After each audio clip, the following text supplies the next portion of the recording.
The latest in gaming news is all about reactions. Intergalactic The Heretic Prophet, the new game from Naughty Dog that was announced. The trailers are getting downvoted everywhere they're showing up. The Witcher 4 is doing a little bit better, but similar questions are cropping up about the choice for the game to go to Ciri as the lead character, which is surprising for a variety of reasons that we'll talk about. We also have news about when you can first jump in to the testing of Elden Ring Night Reign next year. The reaction to that was confusion, then celebration, especially because it's a standalone game. And then we have two rumors about exclusives. One is that a PlayStation game may be coming to Xbox, and then the other rumor is that we are ending the era of the Xbox exclusives, according to an Xbox insider. And then, as always, I have games for your wish list and your radar. So listen, if you watch this show on a regular basis, if you're subscribed to the channel, make sure you hit that like button anytime you're watching the shows, whether you're here live or later, and consider supporting the channel directly. We've had insane generosity lately with gifted members, but we really need folks to jump in and pick Member Plus. It's $6 and it supports me and it enables us to do more shows, and also I create a lot more content for you. So be sure to do those things. All right, let's get into this one because the Intergalactic trailer, in case you missed it, people are not happy about the lead character in Intergalactic. This is the newest game announced from Naughty Dog. The actual trailer is currently in 3 places. It's on the PlayStation channel, the Naughty Dog channel, and then the Game Awards channel. And each of those trailers has 2 to 3 times more dislikes than likes. And with how things tend to go viral, those dislikes continue to climb because this has happened before. Once trailers are the target for downvotes, they tend to get more and more and more as time goes on. Now, and I did an upload. I did a reaction to this trailer. It's on the channel right now. I just tried to stick to doing analysis from multiple angles, the pacing, the animation sets, the graphics, the gameplay, etc. Ultimately, I conclude that this looks like a game that I would really enjoy. Now, if you think the game looks bad or you think they've made a bad decision, so be it. I am just more interested in analyzing games based off of their merits with respect to design, their direction, and ultimately the gameplay. So I'm going to continue to do that with Intergalactic. We had a little bit of a discussion this morning during morning coffee. I do not want to dismiss and label the people that are unhappy about the character design. I don't think that's useful. I don't think that's productive. I think there are people who just genuinely feel like they've seen this shift in characters and they would just prefer to play as characters that look like them. I don't really have an issue with that. I would like to hear your side of things. I'd like to try to be better understanding and empathetic to why people might have such strong convictions about the characters in video games. And ultimately, what I said in morning coffee is this. For many people, video games are fantasy. It's an escape. They want to play as the strong hero guy that looks like them. Or maybe they want to play as a character who they find very attractive. Because again, for them, it's fantasy. It's an escape. And when games sort of don't offer that, I think they're well within their right to say, you know what? No, thank you. I don't want a game where I have to play as a character that isn't going to give me that fantasy. I do believe people go a little bit too far and are very nasty about it. I know there's a lot of sort of grifting people making content, and they're doing it just because they want to stoke the fires of anger about this. I would prefer to talk to more of the people in the gaming community that I believe are greater in number. They're more in the middle on this. You may genuinely not have an interest in Intergalactic. You may have a really strong interest in Intergalactic. I think we can all be friends. I think we can all have a community together. I think we actually take the power away from the fringe and the radicalization and the polarization if we meet in the middle and have more conversations, which I want to model that.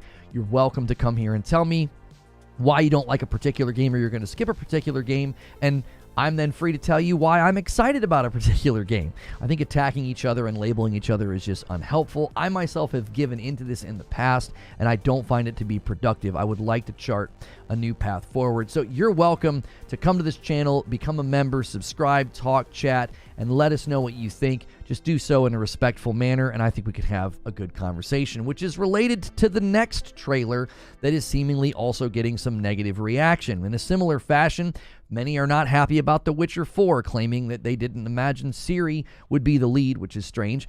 I did not even expect to see this at the Game Awards. They just recently went into full production. Ultimately, it seems like The Witcher 4 has more of a split opinion, though. It's not suffering nearly as big of a downvote issue at all. Some are simply mad that Ciri is the lead. Again, I'm not even a huge Witcher guy, and I was fairly certain she was going to be the lead. That seemed to be what everybody expected from everybody that I spoke to. Now, some are going beyond that and claiming they've changed what she looks like. This is a continued narrative that they're making characters in video games ugly on purpose as some sort of an agenda. I've done some side-by-side comparisons, and there's certainly a lot of fan art and a lot of pictures of her and even concept art that makes her look a little bit different. But if you actually look at the face model, what her face looks like from one game to the next, as far as I can tell, they're just trying to make her look a little bit older. Very similar features with respect to proportions and the like. Another thing, other than making her look older, I actually think they do a really, really good job with this fight. She does not walk into this cave like some cocky girl boss and just wins with ease. She struggles. She gets smacked around. She seemingly kind of barely makes it through this fight. She's having to rely on a lot of different things like magic and special attacks, and they're kind of, I think, trying to showcase a little bit of what the combat might have and what it'll look like. But she doesn't exactly look like she's this super adept warrior here. It looks like this might be, one of her first solo outings, and she's having a bit of a hard time. I actually like fights like this. I think it's better when you're dealing with somebody who clearly doesn't just stroll in and strut out like it's nothing. Now, if you guys want to see a funny reaction to this and you are a member, I actually showed this trailer to my wife on our Friday night stream for the members, and she sees things and notices things that I never do. So be sure to check out that video that we did for you guys. It was a member celebration, and this Friday night we'll do another really fun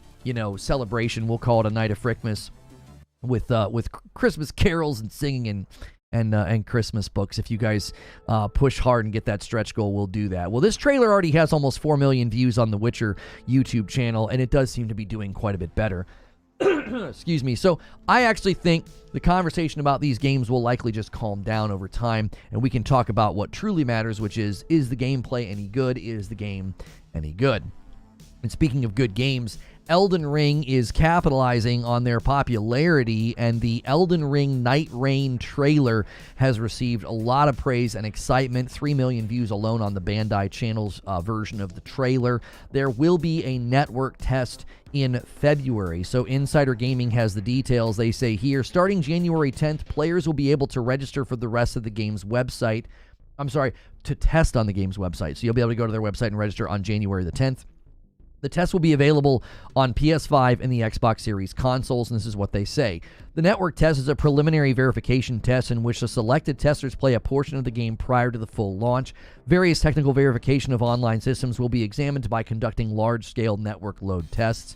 So, in case you missed it, Elden Ring Night Reign is not an Elden Ring DLC. It is a standalone co-op adventure game, and this is how they describe it. Join forces with other players to take on the creeping night and the dangers within, featuring 3-player co-op, uniquely skilled champions, and relentless threats.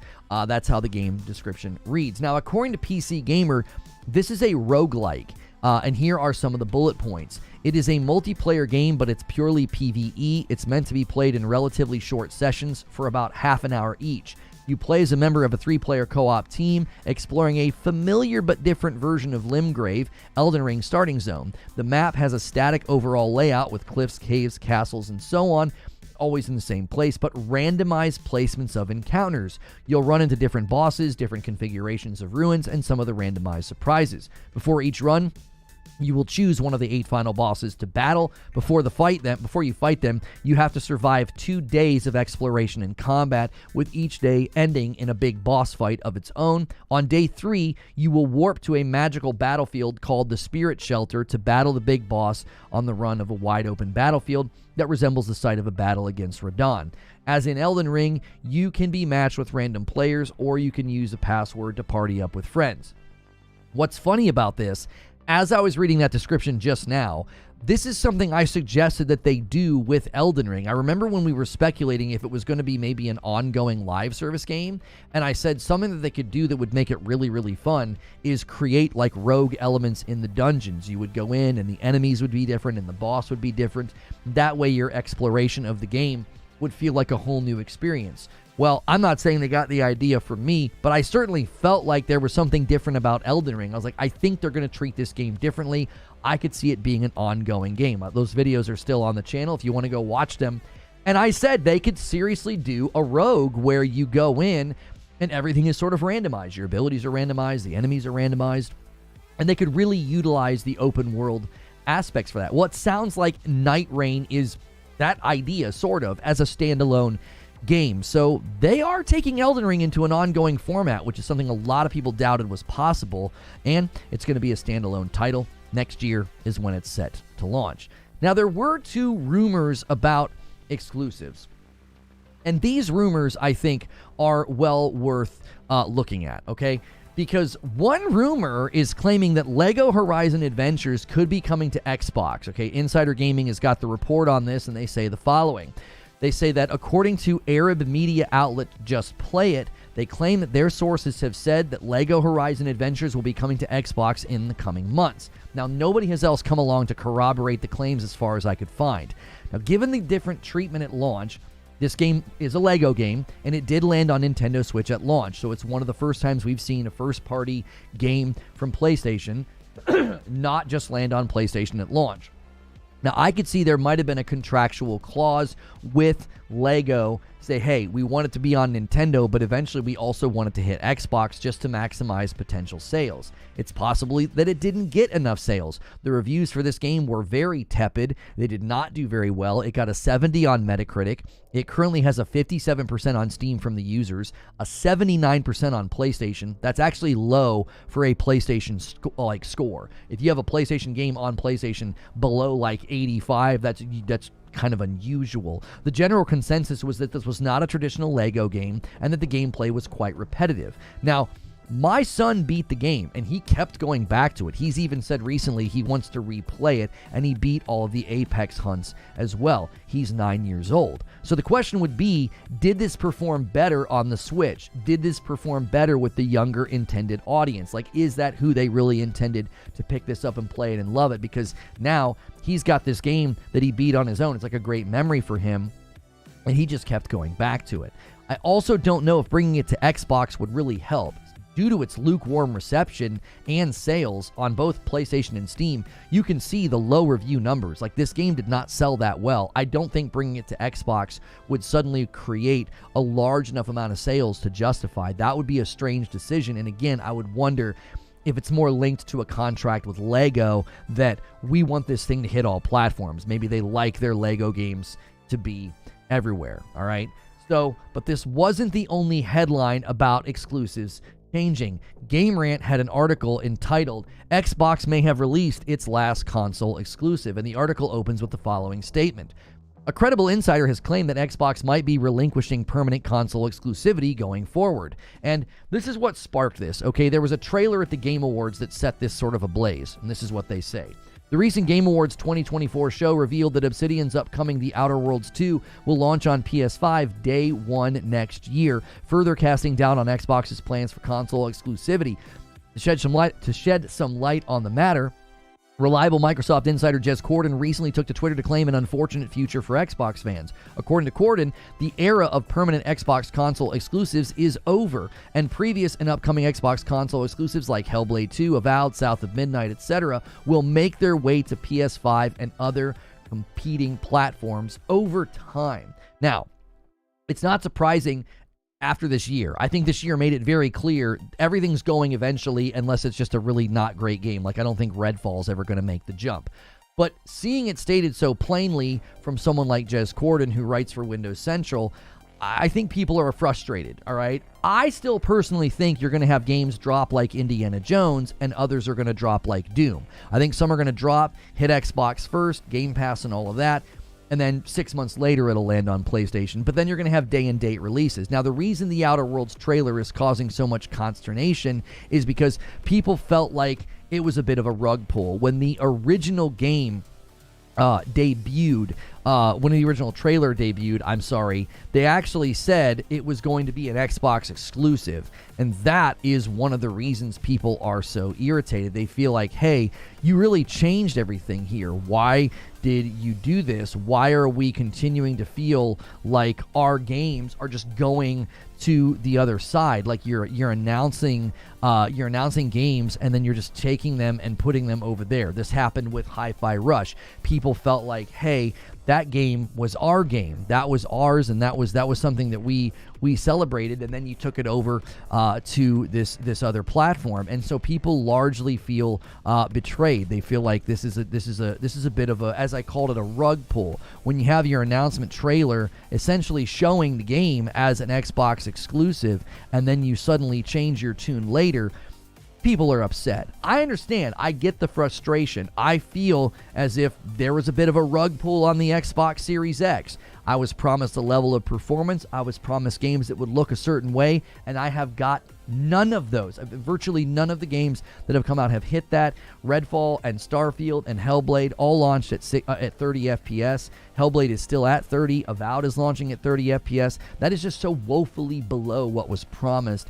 And now when you're seeing exclusives get eradicated as well, many feel as if there's just no reason to stay loyal to Xbox, which I completely understand. The best deal for Xbox right now with respect to Game Pass is now PC Game Pass. They barely raise the price, it retains day and date, and you get more for less money. If you are on console, you get significantly less, or you have to sign up for Ultimate, which its price recently went up. So now the marketing about Game Pass is not play it day one on Game Pass, it's play it day one on Game Pass Ultimate or PC Game Pass, which doesn't quite have the marketing punch and charisma of play it day one on Game Pass. So we'll continue to monitor the situation, whether or not Lego Horizon goes over to Xbox, or whether or not Xbox just gets rid of the idea of an exclusive altogether. Will you get Indiana Jones style releases in the future where at least it's a staggered timed exclusive, or is that also going to go away?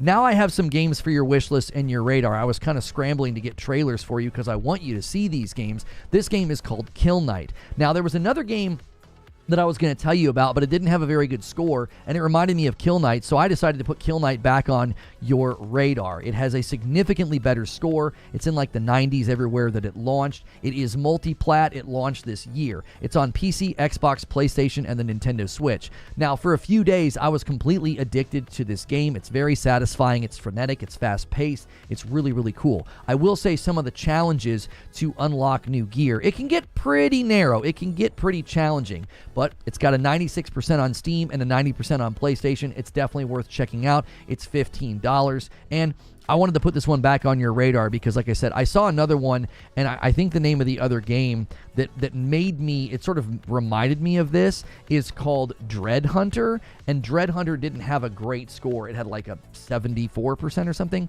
So I thought, you know what? I'm gonna put Kill Knight back on their radar one more time. And now this one I want to put on your radar just because it looks super creative, a Lovecraftian roguelike called Cthulhu's Reach, Devil's Reef. It's in early access on Steam right now for $9.99. It is an action roguelike co-op dungeon crawler set in a Lovecraftian universe. Right now it only has 30 reviews, but it has a 90%. So, given a small amount of reviews and a small amount of gameplay, give these guys some love over there if this looks like it's your style of game. $10 early access. Cthulhu's Reach, Devil's Reef. Check it out on Steam. And then lastly, this is another one that's part of the ID at Xbox big event that they are having. It's called Big Helmet Heroes, and I have put this on your radar before, but currently there is a demo available on Steam and Xbox as part of the ID at Xbox indie game event. It looks like Castle Crashers with a bigger focus on combat and obviously a little bit more freedom of movement, as it is sort of an isometric located camera and a more three-dimensional playing field. I actually really am looking forward to playing this one with my wife and my kiddos. Seems like it's right up our alley. That good blend of combat that seems somewhat challenging, but combat that's not just so mindless and throwaway. So again, this one's called Big Helmet Heroes. You can download the demo right now on Steam or Xbox, and so give these devs some love. And if you like it, be sure to buy this one as well when it comes out. Those indie studios, sometimes Game Pass really helps them, and sometimes Game Pass can hurt them. I imagine if it's landing as a demo and part of ID at Xbox, I'm assuming maybe it'll land on Game Pass. If it doesn't, try and support these games if you end up really like them. It is coming out to PlayStation 5, the Epic Game Store, Steam, Xbox Series consoles, as well as the Nintendo Switch. So it's coming to all platforms sometime next year. So a little bit of a recap. I looked at the Intergalactic The Heretic Prophet trailer. My reactions live on the channel right now if you want to go check it out. I'm sure we will get into a discussion about that today, given what I had my discussion this morning in Morning Coffee. People are very opinionated about that game, and we know so little. And then The Witcher 4 is faring a little bit better, but people are also making criticisms of that game's trailer. Then I gave you some more information on Elden Ring Night Reign and how you'll be able to jump into gameplay early next year with a playtest. And then the 2 rumors about exclusives, and then some games for your wish list and your radar. So that's the news. Now it's time for the discussion. Good morning, good afternoon, and good evening. Thank you guys so much for the strong turnout already. Take a quick second and go through that ritual of smashing the like button, especially in light of the fact that people are already going crazy. You went crazy last week. I guess you're going to go crazy again. MASH did 20 members during the premiere, so that's already on there. The 20 bomb to start the day from MASH during the premiere. But then he comes over here and he says, I'm not done. And he kicks off today's live stream with a 10 bomb. If you guys are being blessed by MASH and some of the other generous people here, say thank you and maybe consider upgrading to Member Plus. It's $1 more. It's a $6 membership. It'll pull you out of that gifted member pool. It'll make room for others. And Riddish comes in and does a single and then a 10 bomb. So he is going to take us to 42 right off the rip. And then before 1 is 0, renews his Member Plus for 30 months and says, did you notice the scars she has on the back of her head? I did not notice the scars on the back of her head. I am going to bump the member count to 43, and then I'm going to bump it to 44 as Joker Quinn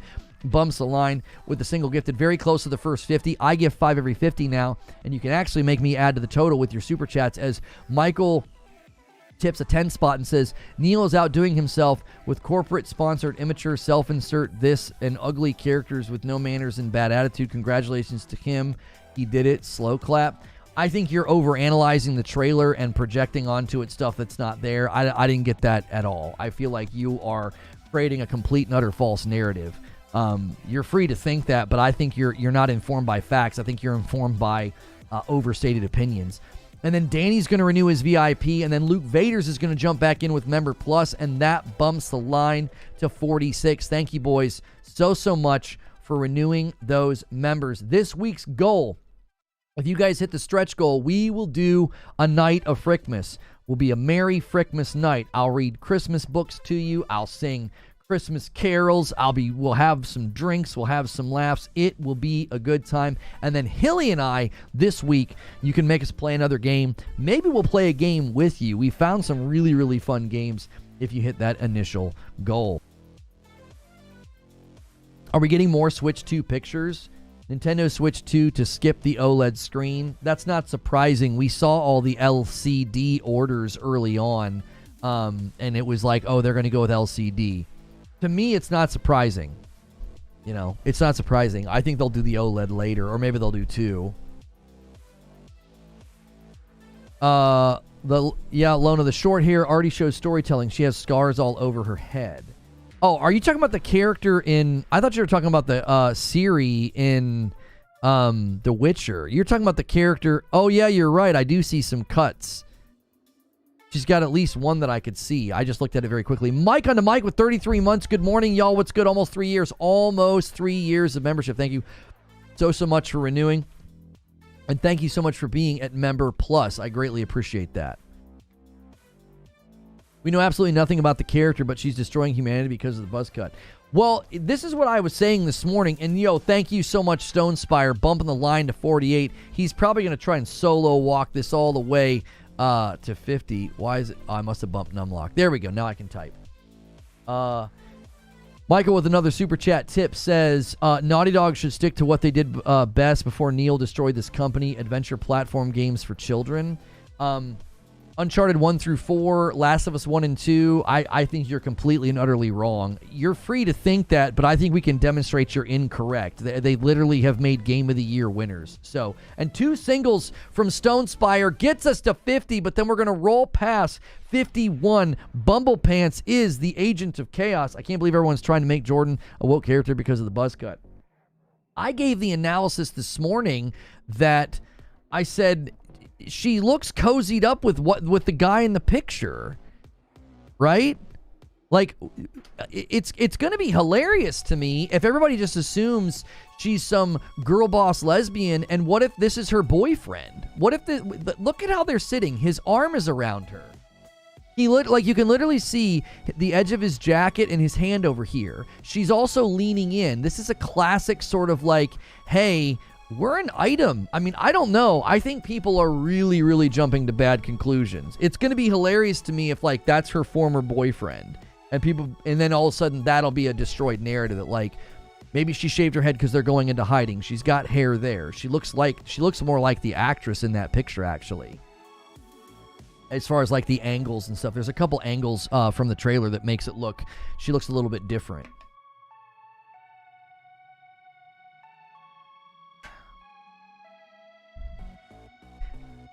Creators should just keep doing the same thing over and over again.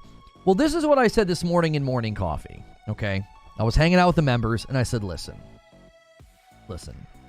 I could understand why people would be upset about a change like this. And you're like, what do you mean a change? It's a brand new game. Okay, well, just track with me here. I want you to imagine that you're a big Naughty Dog fan. I want you to imagine that you have played... I owe you guys 5 members, by the way. I'll do it right now. I want you to imagine that you're a big Naughty Dog fan. And I want you to imagine that you played all the Uncharteds as Nathan Drake. And then you played The Last of Us as Joel. And then all of a sudden, The Last of Us Part 2 walks in and really changes things. You're no longer playing as Joel. You play as 2 girls. And then this trailer walks out. And it's clear that the lead character is going to be a tough, bald-headed woman. And you're like, yo, where's the games with the character that looks like me? I understand why somebody might be frustrated by that. I don't agree with them because I don't care as much as they do, but clearly they care, and they care greatly. I don't think everybody that's upset about this is just some mindless hater. I really don't. I think to them, it's a break in expectations. I don't agree with their position, but I can certainly understand it. Yo, Dylan Prevost just became a brand new member. Dylan, Member Plus is the tier to pick to get into all of the content. The $5 tier is intended for gifteds. If you decide to upgrade, I'll count it as a double. I'll let you double dip. Try out the content for a month. If you like it, it's only $1 to upgrade. Welcome in, Dylan. And that adds to the member count. And then Grumpy previously was Belphegor, which is always fun to yell, and he gives 5 and bumps the line to 57. An incredible start to the week. I really and truly believe this. I would rather have conversations with people that think this than just dismiss them, because I do think a lot of people are frustrated by this for reasons that are not hateful. A 5 spot from Michael says, Neil only knows how to make malfeasant games for adults, starting with Tlu 2, inserting his own fetishes, as well as old DJ in Californian. Yeah, listen, man, I just think you are 100% projecting and creating this some weird narrative. If he has his own personal beliefs and you don't agree with his personal beliefs, that's fine. I probably don't agree with his beliefs either. I played The Last of Us Part 2, and I thought it was immaculate. I thought it was well designed. MTO says Druckmann has lost that he has the Kojima-itis and cares more to make a movie game than a video game. Have you heard the interviews about this game? Because I think you guys are completely out in left field on this. They've talked about how this is going to be this is their most ambitious game yet, and it's going to have their most expansive gameplay yet. They want to go far above everything they've previously done. You haven't even read the interviews with the man. He said quite the opposite. When Bart says she lives alone in a spaceship, she isn't going to be dolled up for herself. I don't understand the issue. Her looks are not her priority. I don't think, and thank you for the super chat, moving that super chat goal along. I don't think it's worth discussing the subjectivity of it. Guys, take a quick second. There's a lot of folks here Make sure and hit subscribe if you want to talk in the chat. Smash the like button as well. That way you can help this video. We would love to see, let's shoot for 200 likes right now. Help us get there super, super quick. Hang on one second. Challenging RPG, just got a big update today. Okay, no, I thought it was a different game. Hang on. I thought I was getting an email about a different game. And then a 2-spot. He gave her head lice, and that's why she's shaving. Yeah, maybe. Thank you, Jay, for the 2-spot. Jose comes in and renews his membership and bumps the line to 58. And a 5-spot from Jackson. Respectfully, can you read my comment from your reaction? Thank you for the reminder. I will go and read some of the comments here. Let me see what you're saying, Jackson. Let's see what your comment is. I'm scrolling. What color is your name? It looks like you have okay, you're a purple J. Okay. I grew up playing Uncharted 1 through 3. I love Naughty Dog games. 4 is my favorite game ever. I love The Last of Us 1 and 2. I love Lost Legacy. I even like the Vita game, but I don't like the trailer for Intergalactic. People need to stop acting like character design isn't important. If that was the case, then why do people buy skins in games? Why do we have transmog in RPGs? Why do we have character creators? And why are there so many people who do cosplay as their favorite characters at conventions? There is even arts to a character design, and this Jordan character in Intergalactic just doesn't seem appealing visually at all. The vibe of the trailer is very intriguing. The music is sick, the colors are vibrant, and I like the new sci-fi direction, but if I had to play as that character for 20 to 50 hours, it's going to be a slog. I have zero problem with everything you just said. And Dylan decides to upgrade the membership. I got more people to thank as well. Behemoth with a VIP+. So I'm going to give you credit for 2. Dylan, I appreciate you bumping up. That you're the man. And then Behemoth comes in and bumps the line to 61. Yeah, I have no problem. I have no problem with everything you said. I'm going to comment on here. Respectfully stated. Thank you. I have zero qualms with somebody saying, I just don't find the character appealing. I don't want to play as a character that I don't find appealing. I don't have any issue with that at all. That's why I said I would rather listen to people and try to have empathy and understanding for people that are like, this is a deal breaker. Because I'm like, why? I'm the opposite of you. I just trust them. I had a great experience in their most recent game, and I went in as a skeptic and didn't think I was going to like it that much. I thought, you took Joel from me. I don't like that as a storytelling decision. And by the end of it, I had completely changed my mind. And a 5-spot from Michael again. His beliefs match with forcing race breaks. Yeah, see, I just can't do this. I can't do this. You are on a wavelength of thought and conspiracy that I can't engage with that. You're so far outside of the realm of just having a calm discussion. I just can't do it. I can't. You're too extreme for me. You're not calmly having a discussion. You're just parroting a bunch of stuff that you heard somewhere, and it's just not worth discussing. I don't see that present in his games. I didn't see that present in The Last of Us Part 2. I didn't. I am very much the opposite of what a lot of what he says and thinks. If Druckmann's beliefs are as you say they are, I'm the opposite of that, and I was able to enjoy The Last of Us Part 2, and I didn't have a single issue. So, I don't want to insult you, I don't want to dismiss you, but I really don't feel like I can have a conversation with you. I don't. You're too far on the extreme. You're just too far on the extreme. Let's read some of the comments here from this. I'm going to go all the way to the earliest comments here. This guy says, I hope it fails and ends up like Concord because Naughty Dog and other woke studios are not listening to gamers. Sony will pay for this sooner or later. Respectfully, you are wrong. I just think you're wrong. I don't think you're correct at all. I think you're jumping to conclusions based off of virtually nothing. It's going to be hilarious if it comes out and she's not any of those things. If the game comes out and she's just like, hey, you know, I'm this character. This was a former fling of mine. I'm trying to hunt everybody down. And if that's the basics of the story, then you're going to not really have a whole lot of ground to stand on to claim what you're claiming. Hilly says, Naughty Dog smashing it. The trailer was a wow moment for me. Sam Runkle with a VIP bumps the line to 62. Thank you so much. Druckmann is far from being partial or neutral. He forced his beliefs and his own religion in TLU 1 and 2. Can you substantiate where his beliefs and his religion are in TLU 1 and 2? Where? I have played both TLU 1 and 2. I myself am a man of faith, and I didn't find or sense what you're saying in those games. I feel like I'm pretty good at literary and story analysis. I feel like I'm pretty good at picking up on character arcs and messaging and themes. And I played TLU 1 and 2. I didn't sense any of what you're saying. I don't know what you're talking about. He observes Torah. Okay, I'm familiar with Torah. I don't observe it. I have the more complete version of the book that I believe in. What does that have to do with TLU 1 and 2? He has a mission to spread by all means. Okay. I can't do this with you. So, you're too far to the extreme. It would be more productive.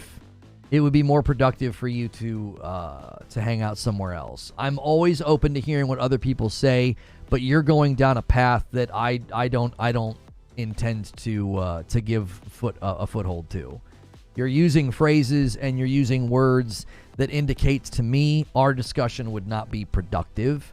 And I hope one day you can cool that down and maybe come back. But for now, I don't think it would be productive for us to continue this conversation. Eugene says, all musicians, all artists, every person espouses their beliefs. Well, and that's what I think is interesting. Like, why would you be so upset about that? Isn't that what everybody does? Isn't that what every story does? You know? I think every writer puts their beliefs into their stories. You know what I mean? I don't think that. I think Eugene's kind of right. I don't think that's abnormal. Like, unannounced Tiny Tina Wonderland sequel was canceled. I wonder if they absorbed those people into work on BL4. Isn't Druckmann secular anyway? Something that I have found very interesting is people will probably assume things about me and my beliefs based on the things that I enjoy.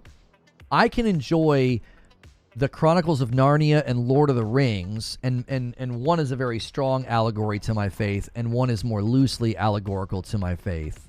And what's funny is people are going to assume that I'm like far left woke simply because like I enjoyed The Last of Us Part 2 and I'm not bothered by a muscular bald woman.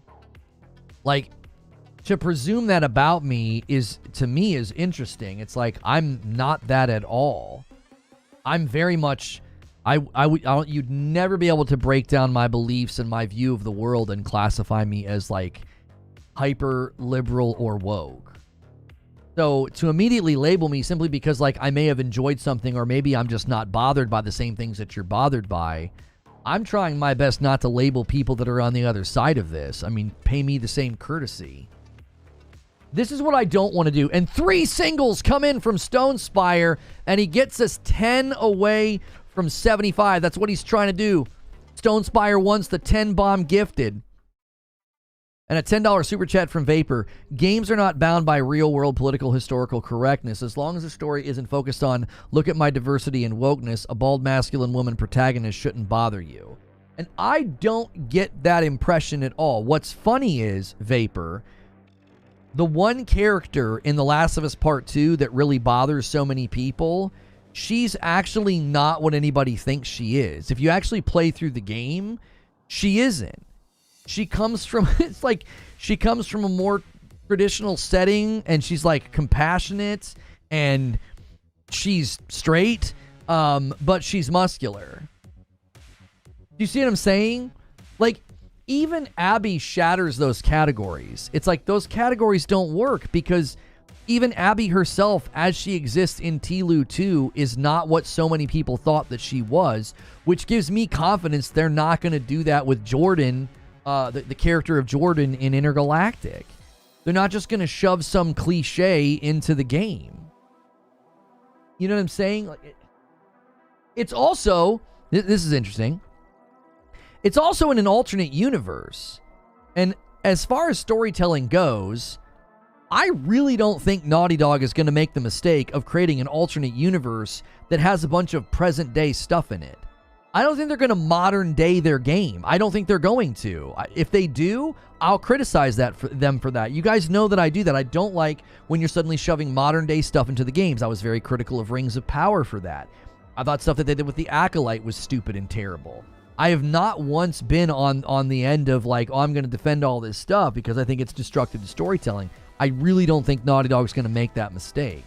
I don't think they're going to modern day their game just because she's muscular and bald. It's an alternate universe. Like, what if in their universe that's actually seen completely differently? What if in the universe she exists in, right? If you look at the picture, like, the girls have shorter hair and the guys have slightly longer hair. Like, again, you're assuming everything's just going to be exactly like what you would expect from our present world that we live in. Yeah, the power of one, the power of many. Come on. I was very critical of all that nonsense. She looks like she's inspired by Sigourney Weaver from Alien 3. It fits the 80s vibe too. I agree with you, Nova Hands. It really, really symbolizes, I think, the same thing of like 80s vibes, right? Like, you know, it's got that, you know, like Sigourney Weaver in Alien 3 or like G.I. Jane. Like, I don't get this vibe of like, oh yeah, they're definitely doing this to present day the game. It's like, no, that actually fits. That fits for the 80s vibe that they're going for. Listen. Like I said before, I can totally understand and totally, I can empathize with somebody who feels like there's been a break in expectations. If modern daying a game is a thing, what were we dealing with then, Lono? Before? Yeah. I was just getting ready to touch on that, Lobo. So guys, take a quick second and smash the like button. This is a great conversation. Keep it civil. And I think this can be a really, really fun day and a really, really fun conversation. So I was talking about this in Morning Coffee, right? Here too. I believe what's driving a lot of this is there was an era of time where every time a video game came out, it was a white guy with a squared jaw and a gruff attitude, right? Every time. Whether it was extremes like Duke Nukem or BJ Blazkowicz or Nathan Drake or the character, what's his name in Bioshock, Booker in Bioshock, or Snake in Metal Gear Solid, or Joel. They all have very similar appearances. They're white, they're gruff, full beard, 5 o'clock shadow, more of a square jaw, more of a square face.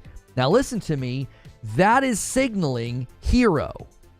If we analyze the art, that's signaling hero because it's hailing back all the way to Superman himself. I believe they were signaling the art style of the hero. You can come and be the hero, whether it's Superman or Batman. The strong, gruff, square jaw white guy, okay? And there's nothing wrong with that. Yeah, Splinter Cell, you can throw a dart at a board of games from that era and the lead character probably looks like that. There's nothing wrong with that. But what I think that did is you create this consumer base that says, I like this.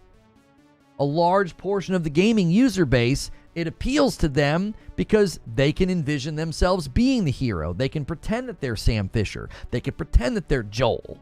And they think, this is awesome. I like this. I can envision myself being Nathan Drake, right? I'll get to some. You guys are doing super chats and memberships. I'll get to them in just a second. So what I think has happened is you have people that played as Nathan Drake and then Joel, and then all of a sudden, boom, in walks Abby and she kills Joel. And to them, that's the manifestation of what the culture's been saying about them. They feel disenfranchised, they feel devalued, they feel hated, right? They feel like they've been villainized. And then when they come to the place for their escape, they come to the place for their fantasy, they're watching their heroes get removed or killed or shoved to the side, and that's why they're upset. Are they correct? At some level, they are correct. They have been devalued. They have been disenfranchised. They have been treated as if they were a villain. I think that is a level of correctness in their feelings and in their assessment. However, I don't think that's what every game is doing. I don't think they're trying to take your fantasy from you. This is why they're willing to play as a woman if she's super attractive. Because they're entering into fantasy land. They're entering into a realm where they can live out their fantasy as the chiseled jaw hero or the scantily clad woman. They're coming to video games for fantasy. And when you don't give them what they want for their fantasy, they reject it. I understand where they're coming from. I don't agree with them. I don't need that from video games. I don't. I will happily play as Jordan in this game, and I'll have a blast. I enjoyed playing as Ellie. I eventually grew to really like Abby. That's what I think's going on, Lobo. That's why I think people feel like their expectations are being broken. All right, I got to thank a bunch of people, and apparently we have a super chat that needs to be dealt with. Give me a second here. Jareth, with the Member Plus renewal, bumps the membership line to 66. Asmongold play Astrobot for 2+ hours, and he had a great time, as was his chat. He said he wants to play more. Looks like we got him. Listen, all people got to do is let down their guard, and they'll realize that it's worth it. Yo, James jumps in as a Member Plus. All Member Pluses that are brand new or upgrades count as 2. That's 68. And this guy's back. Neil needs to be thrown out of Naughty Dog. Oh, my lands. Let me delete that. And then see, I knew it. I knew what you were going to do, and I knew the wavelength that you were on. You're being hateful. You're using almost like slurs. I cannot engage with you. I can't. I can't give any quarter or any platform to what you're saying. You're using vocabulary and views of the world that I find to be reprehensible and hateful. You've become the monster. You're not fighting a monster. That's my assessment, which means I can't let you be here. You're going to be too disruptive and too toxic for what we're trying to do here. I'm open to having conversation. I knew the stream would be like this. Is so disappointing. No, PWH Town. Don't let one person overshade this. Is everybody else in chat being that way? No, not everybody else is being that way. There are people in chat right now that don't want to play Intergalactic. They don't like what the character looks like. They don't have an interest in playing as a character like that. And maybe they even feel like it's a cultural expression of something. Maybe they feel like, no, you're not just deciding, no, this is more of the war on men thing. That's what this is, right? I think they're misfiring. I do. They're welcome here.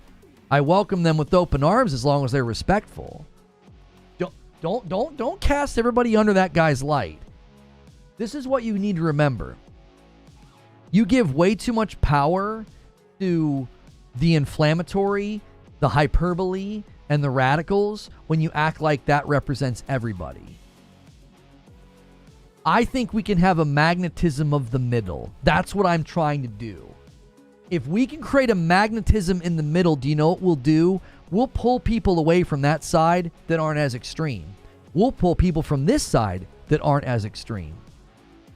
I want somebody to understand that belligerently throwing out pictures of all of the former white characters in video games that were men, doing that in a nasty way, isn't helping either. It's not helping either. They think they're out here winning some fight and they're on some crusade. They're just on the other side. And they're throwing that image in people's faces. Oh, you didn't have a problem with this. And it's like, you're not helping. You're not helping. Both sides, I'm telling you, you have to be able to just to start to see the matrix. See the matrix. The reason those tweets and those videos get attention is because the more inflammatory you are, the more hyperbolic that you are, the more clicks you're going to get. There's the rest of us in the middle that are like, what the frick, man? I would say magnetism of truth. Middle's not always correct. You know what I'm saying. Less extreme, Garrett. Not necessarily truth, but like, can't we just come together and have a conversation about this?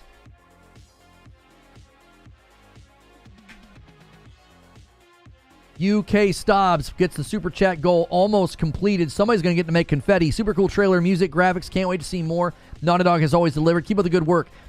Did you guys pick up on the Stanley Kubrick vibes that I did?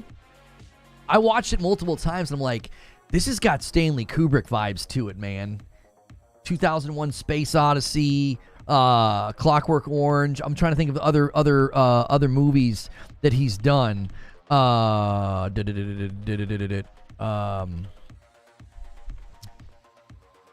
other one I was thinking of is The Shining, the long, slow zoom ins and zoom outs. It has such a Stanley Kubrick vibe to it. I'm like, this is a dope trailer, bro. Finally, adjust super chat. Music, graphics, gameplay. I think it's I'm in. I'm totally in. I get why people aren't. Listen. If I make room for you to not like it, if I make room for you to be sort of bothered by it, then you got to make room for me, because I think it looks great and it looks like a game that I would enjoy. And I'm the most non-woke person that you'll meet. I'm not anti. I'm like, anti-woke. But I am not. I'm not a wokey by any stretch of the imagination. And I don't see anything in this trailer that makes me go, oh yeah, here we go again. If anything, I said, here we go again. It's a character that's going to get a lot of hate. FCAT makes it rain confetti. Will Smith needs to slap some of you. Here's your confetti. That means I owe you guys 5 members, and this is a little bit different. This is the one time where when I do members, it adds to the total. You guys that do super chats can make me add to the total. Thank you so much. I will reset the goal. You guys can keep doing that. Every 10 super chats, I'll bless the community, and I will gift 5 members. There we go. You guys can basically support me as well as the community with your super chats. PWH Town, you're a little too quick on the draw. I didn't get the goal reset. A $10 super chat from PW. Lono, I applaud your efforts here. I'm just saying with those super chats, it's just tiring because you're doing this for a general conversation. They're trying to change the narrative. Right. PW, this is a fight worth fighting. I do. I think this is a fight worth fighting. I'm fighting for conversation. I'm fighting for community, and I don't think we can't give them any power. We just calmly say, nope, you can't come in here and do that. Stone Spire with 2 singles. He sets it up. Exactly 75, my man. Tempting some big boys to come in and push us to 100 that fast in the week. Guys, if you haven't done so already, do that ritual. Every time you come into the live stream, do me a favor and go smash that like button. All right? Give it a smash. Give that thumbs up. Let's try to get to 300 likes. Appreciate you guys so much. Let's read some more comments. Mile High says, it looks like a damn good game and I'm interested in reviews when it comes out. I'm not a first day buyer. That's totally understandable. Great video. I trust Naughty Dog. Let them cook. Here, dude. Exactly. The music of the trailer alone was enough to make me want to play this game. Right? Like eerie synthwave. Let's see. I get a very new Dante of Devil May Cry vibes with the main protagonist, and I hope they are doing to be much better as we find out more about the game. That straw drink is just way too obnoxious and in your face. I give them the benefit of the doubt. I think the straw drink was bait. I think it was bait.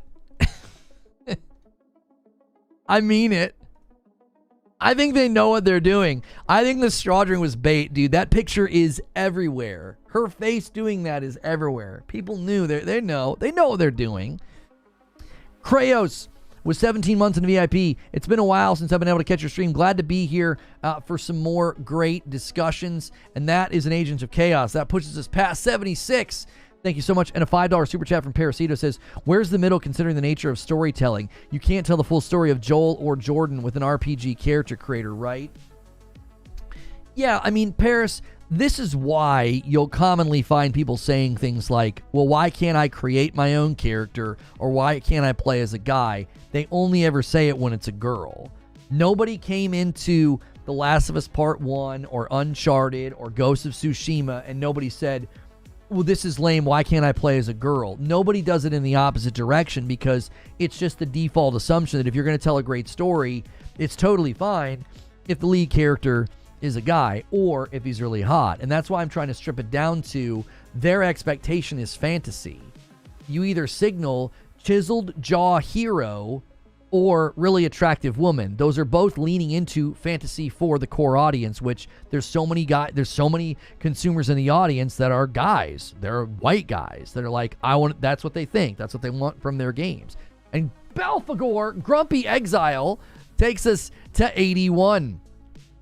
Gotta start saying a new name now.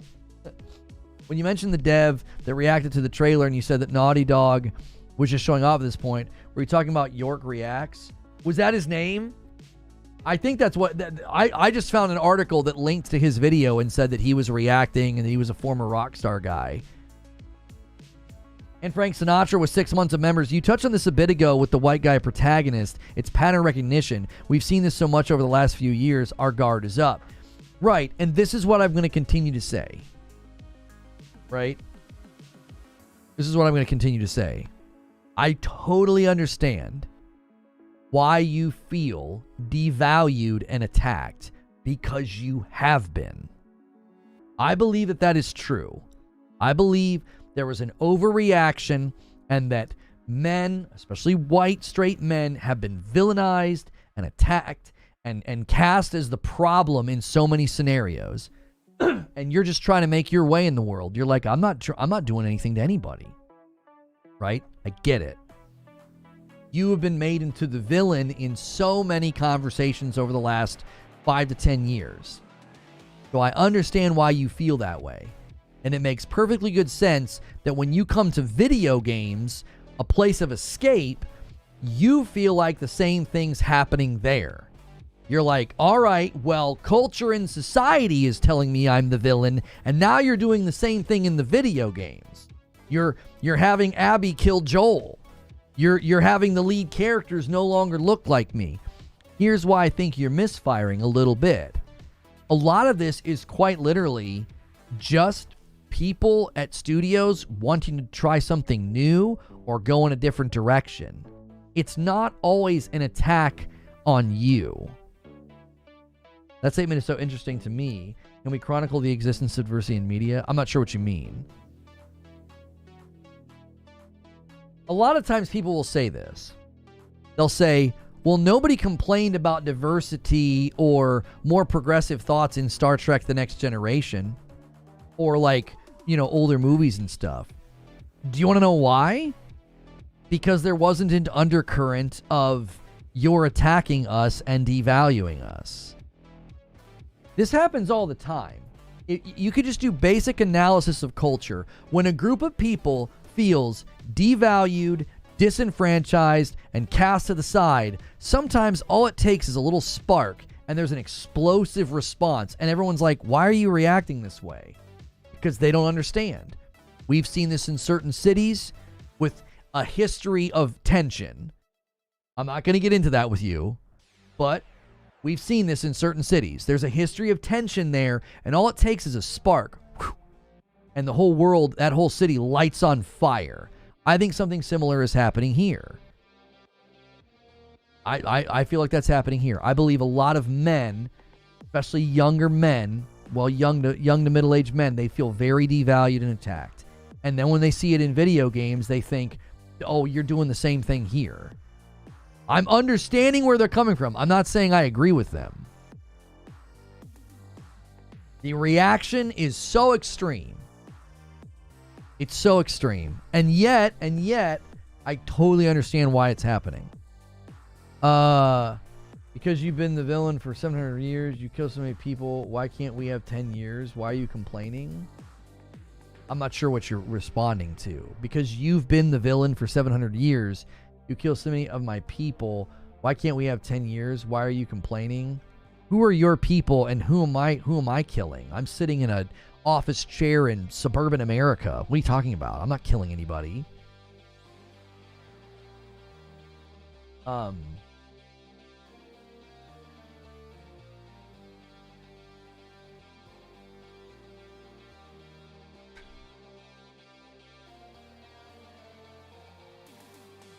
He's responding to the guy in chat. Oh, he's not responding to me? I was like, what the frick are you talking about? Spice King says, it takes so much effort to be angry all the time. If I focused everything that I disagree with in video games, be it politics or character design or whatever, it would be very difficult to enjoy games. People just have to realize that people making video games aren't exactly like them. Lono, stop killing people, please. Imagine being any other demographic. You've always had to be the white guy and no one cared how they felt. This is a non-issue. Tiger, that's why I don't agree with them. I'm simply trying to give you an understanding of why they feel that way. If you were, you know, a straight white guy and you liked playing as all these macho, square jaw, gruff white dudes saving the day for the last 20 years, all of a sudden when that stops happening, they're like, hey, wait a minute, what the frick's going on? And it's happening at the exact same time. There's things outside of gaming that's telling them they're a villain. Do you understand? Like, that's why it's suddenly a problem. It's like, I don't think in the past anybody really cared when this sort of thing happened. Like, oh, well, this game's lead character is a woman, or this game's lead character is a black man. There's a cultural convergence happening right now. And that's why they're responding so strongly, because they feel like, hey, wait a minute, this is supposed to be my one safe haven where this crap's not happening, and here it is. I don't agree with them. I'm simply trying to show you why the reaction is so strong and why the reaction is structured in the way that it is. I always respect your POV, Lono, but that's the issue. It's only a problem now because of proliferation. Right, and then there are people like Mr. Deep. He says, I'm black, and I don't want to play as any color girl. Enough already. It's too many at this point. What do you mean it's too many? How many is too many? The vast majority of games, the lead character isn't. I mean, how many is too many? What's the right number for you? I get it. If your target audience is, let's say your target audience is, there are, I think, a lot of, more of the, there's male gamers, there's female gamers, right? We have these two demographics, and I feel like female gamers are going to gravitate towards cozy games, simulator games. This is common, right? There's probably psychological issues behind this, right? Women tend to be more interested in people. Men tend to be more interested in things. So a game that is more like emotionally focused or cozy focused or people focused, it makes sense, right? That's your target audience. Now, if you were designing a cozy game where you were like simulating life and doing all these various things, and you knew, you're like, yeah, our target audience here is women. That demographic's going to enjoy this game more than men. Well, you would do certain things in the game, right? You would do certain things in the game to signal to women, you're going to enjoy this game. This game is for you. It's cozy, it's charming. The colors that you use, the art style that you use, all of that's going to be done in a way to appeal to women. And if you do that for a long time, and then all of a sudden, your cozy developer comes out with a cozy game, and the lead character is a grumpy guy who is swearing at everybody, that would be a break. It would be like, wait, I don't want to play this cozy game as this grumpy guy. He's got a beard. He always wears a flannel t-shirt, and he's like cussing at people. It would be weird.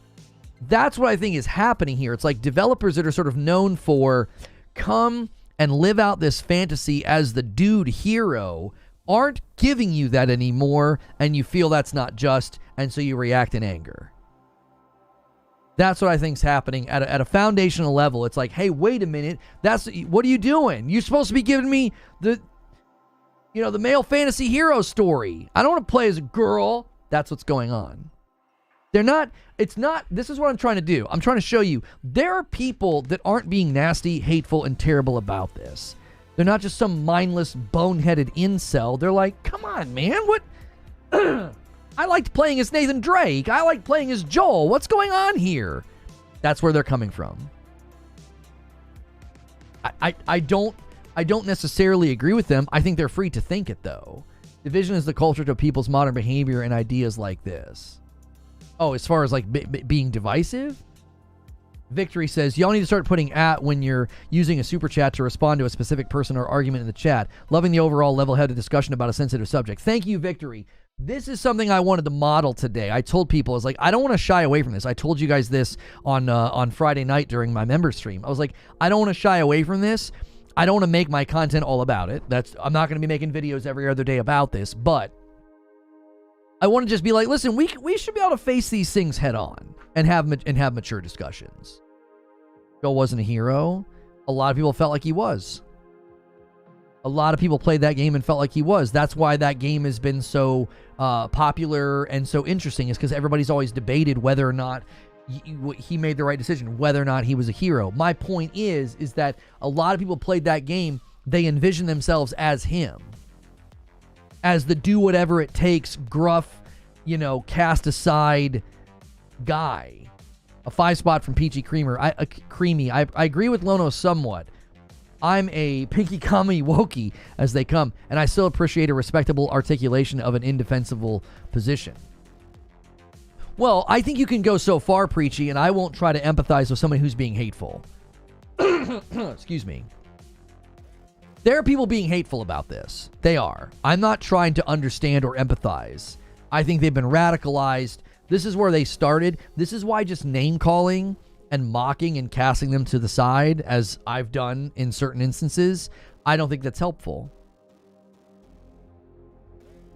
I don't think it's helpful. There are plenty of people right now that when you do that, you're just shoving them to the extreme.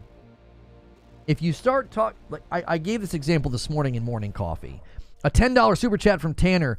Do you think there's some credence to the argumentation of derivation in games like Intergalactic? I feel like it could fall flat, especially when the inspiration is drawn from polarizing IP like Bebop and Akira.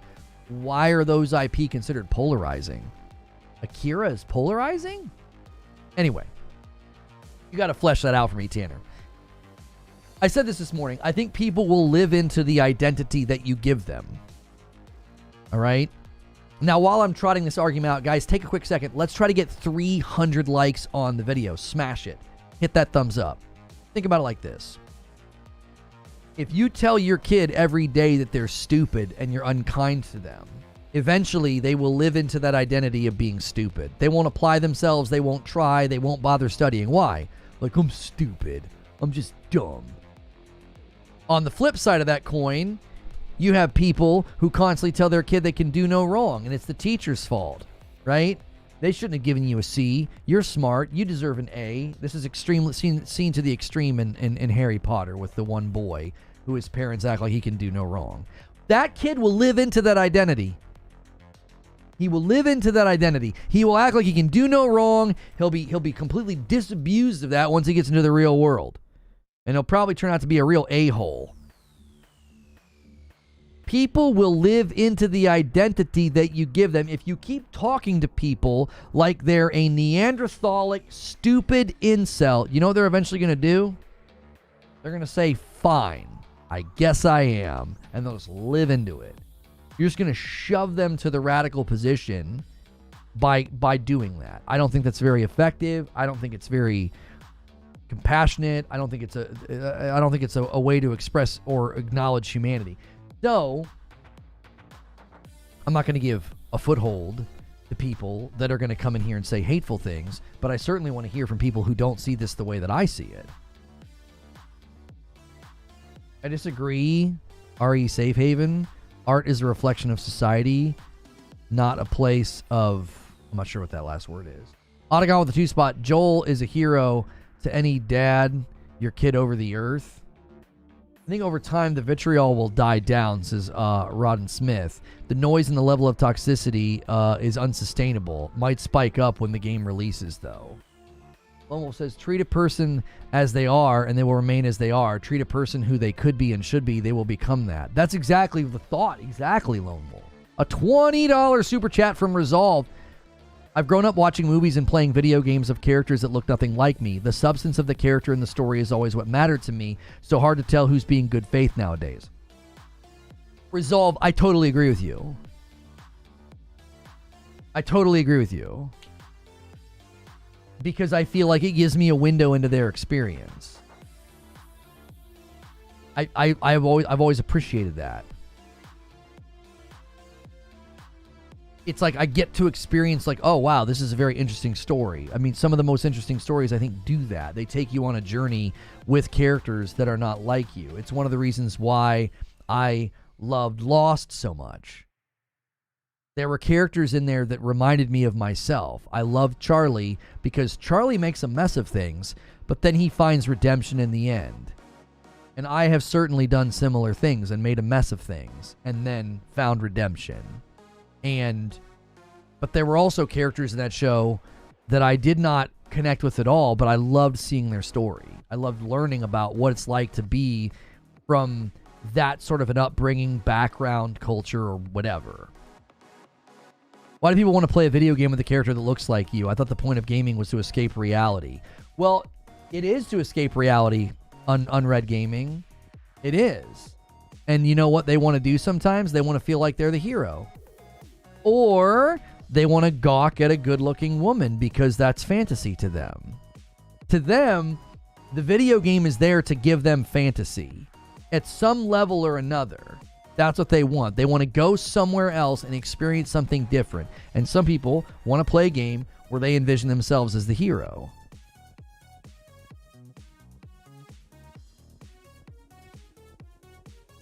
I don't look like Geralt. Well, I don't look like Jin Sakai, but I certainly envisioned what it would be like to be in that scenario. I mean, obviously, I'm not a Japanese man. I'm not a samurai. And yet, I connected with him at so many levels of like balancing the line between vengeance and justice and wanting to set things right after you had been done wrong. I know exactly what that's like. I know that razor blade to stand on where you want to do what's right. You want to bring people to justice who have done wrong, but you also don't want to fall prey to vengeance. It's why I love the end of Civil War, where T'Challa says, vengeance has consumed you. He tells this guy, he's like, you have been consumed by vengeance. You're no longer a free living person. You've now enslaved yourself to a viewpoint of getting revenge and to get vengeance. And so I actually really appreciate stories like that. Don't you see? I connect with stories where the character has had experiences similar to me. K. Cole jumps back in with the VIP plus. I'm counting that as a double. 83. Thank you so much, K. Cole. The $1 billion microtransactions market should highlight better than anything that people want cool-looking characters. I actually want to engage with that subject because some people said it this morning, and Asmongold said it as well. That what people look like is super important. You've got to give people characters that are likable and that look nice and that people want to play as. Okay, all right. What about games that are rooted in reality? Like some of the photoshopped images of the main character from Intergalactic, I think are embarrassing. I think they look ridiculous. It looks like people have spent too much time, watching, animated versions of like Disney princesses doing nasty things. It's like, what the frick are you doing, man? If a game is more rooted in reality, I expect people to look more like everyday people. Like, if you look at the character design of all of the characters in The Last of Us Part 2, because it's been updated and it looks really, really good. If you look at the art direction for a game like this, you're getting characters that look more like just real everyday people. I think this is something that gets lost in the discussion because art direction. Hang on. Art direction is very much a part of why games look a certain way, right? This looks like post-apocalyptic people, real people that have been through the absolute ringer of a world that has gone mad in more ways than one. You see what I'm saying? Like, to me, I don't look at this and see like, oh my gosh, nobody's super attractive. It's like, no, this looks like what I would expect to find at the end of the world.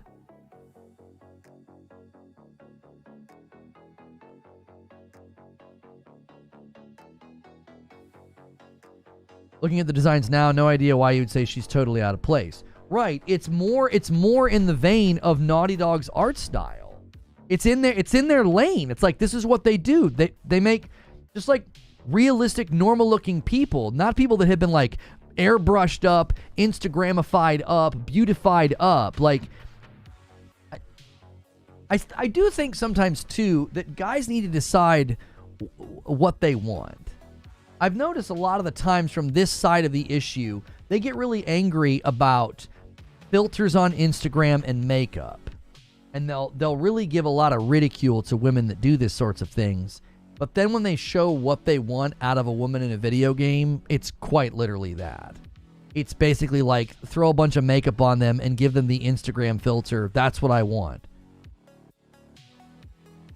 Do you see what I'm saying? It's like, you got to decide what you want.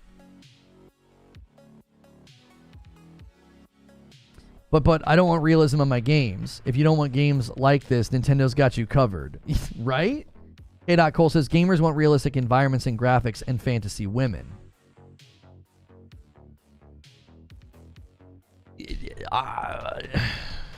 Like I said, there are people that come to video games and they want fantasy. They either want to live out the fantasy of the hero or they want to live out the fantasy of, like, give me someone beautiful to look at.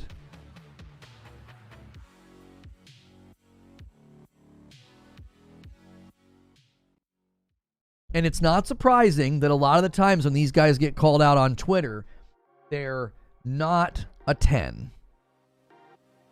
They're barely holding on to being a 4 or a 5, right? Well, why do you think they are so ferociously protecting their fantasy? Because life didn't deal them a deck of cards that lets them live that in real life. Right? They're not tall and muscular and sexually appealing. So they want that from a video game. They want that from the entertainment that they consume. I think this is just basic human behavior. I think you're seeing it very clearly right now. A lot of these guys that go out here and they're really angry about all this stuff, anytime you find a picture of them, you're like, oh, well, that makes sense. Life didn't deal you a deck of cards where you can walk around the gym and get hit on. I'm sorry. This is what you've been, this is the deck that you've been dealt. And it doesn't surprise me at all that they're going to gravitate toward environments where they get to feel like something that they're not. They get to feel like something that they're not. And I get that. I understand that. I have a level of compassion for that. I know what it's like to not be the tall, dark, handsome debonair. I've lived that life for 40-something years. I'm not tall. I'm decent looking. I don't look like a foot, right? But you're not putting me on the cover of a magazine. And, you know, I don't exactly tan all that well either, you know? The only thing I probably have going for me is I've never struggled with weight. You know, That's one of my best assets. But you see what I'm saying? Like, I know what that's like. I knew what it was like to be the small, unwanted kid in high school. I know what that's like, and I know what that can lead you to gravitate toward. It can lead you to gravitate toward unhealthy things. It can lead you to gravitate toward things where you get to experience the opposite of that. That's why my favorite superhero is Superman. Superman is the opposite of what I grew up like. He was the nerdy guy with the glasses who actually was big and strong and the hero, and nobody could hurt him. Superman, to me, is the quintessential hero because everybody thinks he's this, but actually he's not. That's why I loved Superman as a kid. You're a tall dude? No, I'm not. I'm 5'6". So I gravitated towards something that was like, yes, this speaks to me. So I get it. I totally get it. If you, Lono's only downfall is that he's 5'6". I mean, there's something to be said with a lot of the things I got called out for 4 years ago. It'd go a lot different if I looked like Brad Pitt. We all know those situations go very differently when you look really handsome. We've seen the videos of guys getting numbers on the streets. You see it. I've seen it. Things go a little differently when you look like that. K. Cole with a 2-spot. You're a 6 out of 10. You'll be all right. And P.H. now with a $5 super chat tip. That was the most gentle, polite roast of neckbeards I've ever seen. Listen, I'm being 5'6" is nasty work. I'm close to their team. Like, I get it. Small, nerdy, never really got a lot of attention from the women folk growing up, right? And a lot of guys really want that. And when they can't get it, they're going to find other ways to experience that. Digital Foundry confirmed that Intergalactic is definitely gameplay. Yeah, it's gameplay. I believe there's a couple hallmarks in the sequence that indicate that it's gameplay. It looks really good.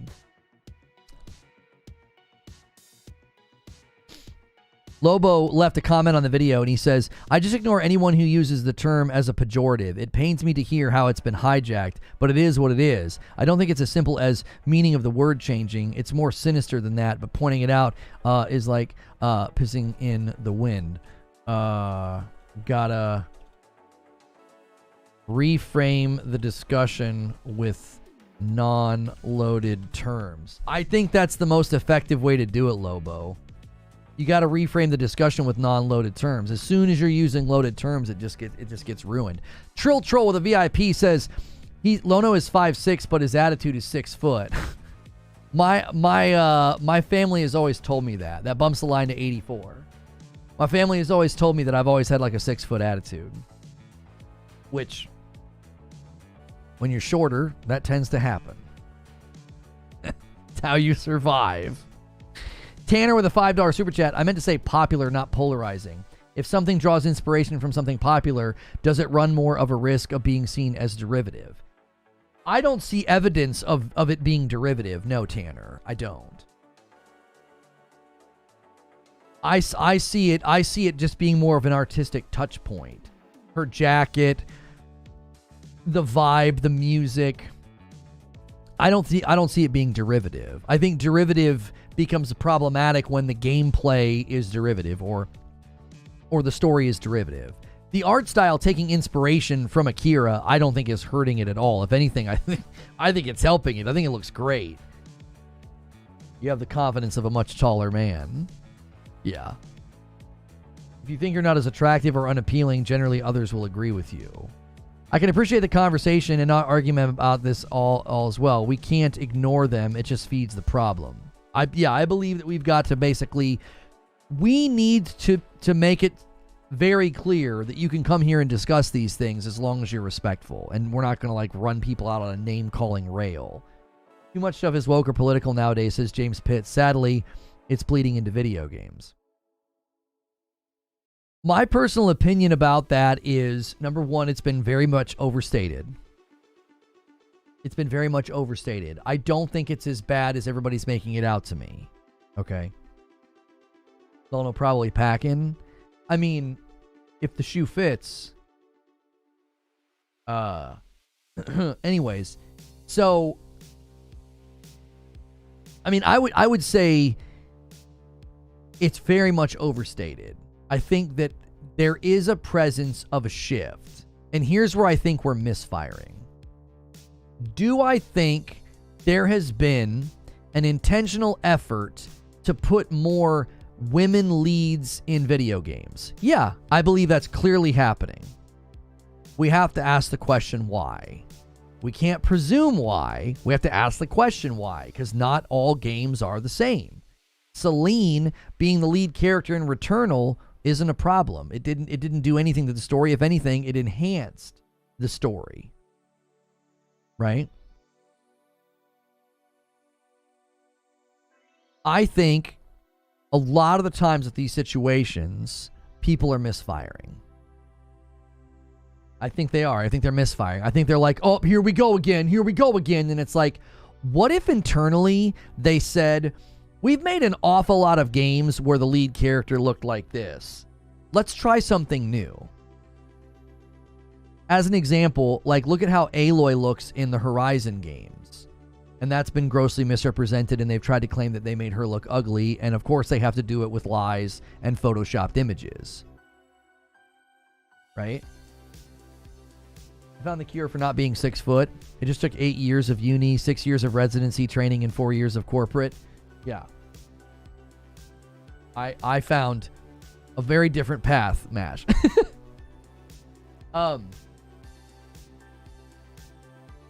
Main character syndrome. Thank you, K.Cole. Like, I'll give you an example of what I'm talking about. Anytime we talk about the FromSoft games and people get really, really angry and they're like, hey, we need an easy mode. And we all say no. And we have a lot of people saying that we should respect the view of the artists. Okay, well, what if the view of the artist is, we're tired of making games where the lead character is a white guy. We would like to do something different. If the artists want to do that, why is that a problem? Why is it a presumed negative? You have to argue why that's a presumed negative. It's almost like, you guys remember when there was the diversity calculator thing that got leaked from Blizzard, and they took points away from your character design if the character was a white man? That was considered the default skin. I think a lot of people are on the other side of that coin, and they think the white man in the video game is the default skin.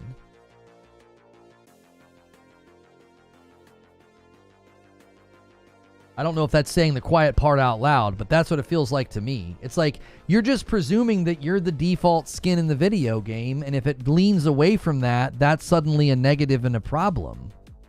Well, what if the artist just wants to do something different?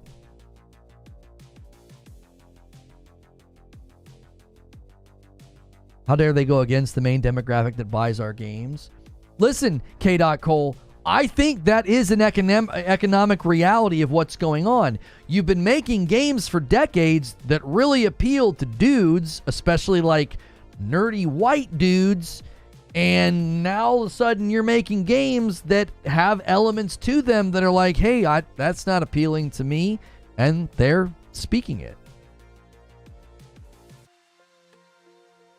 If you appeal to people for a really long time with characters that look a certain way and design tropes, right? There was a really long time where every time women showed up in a video game, they were decorative.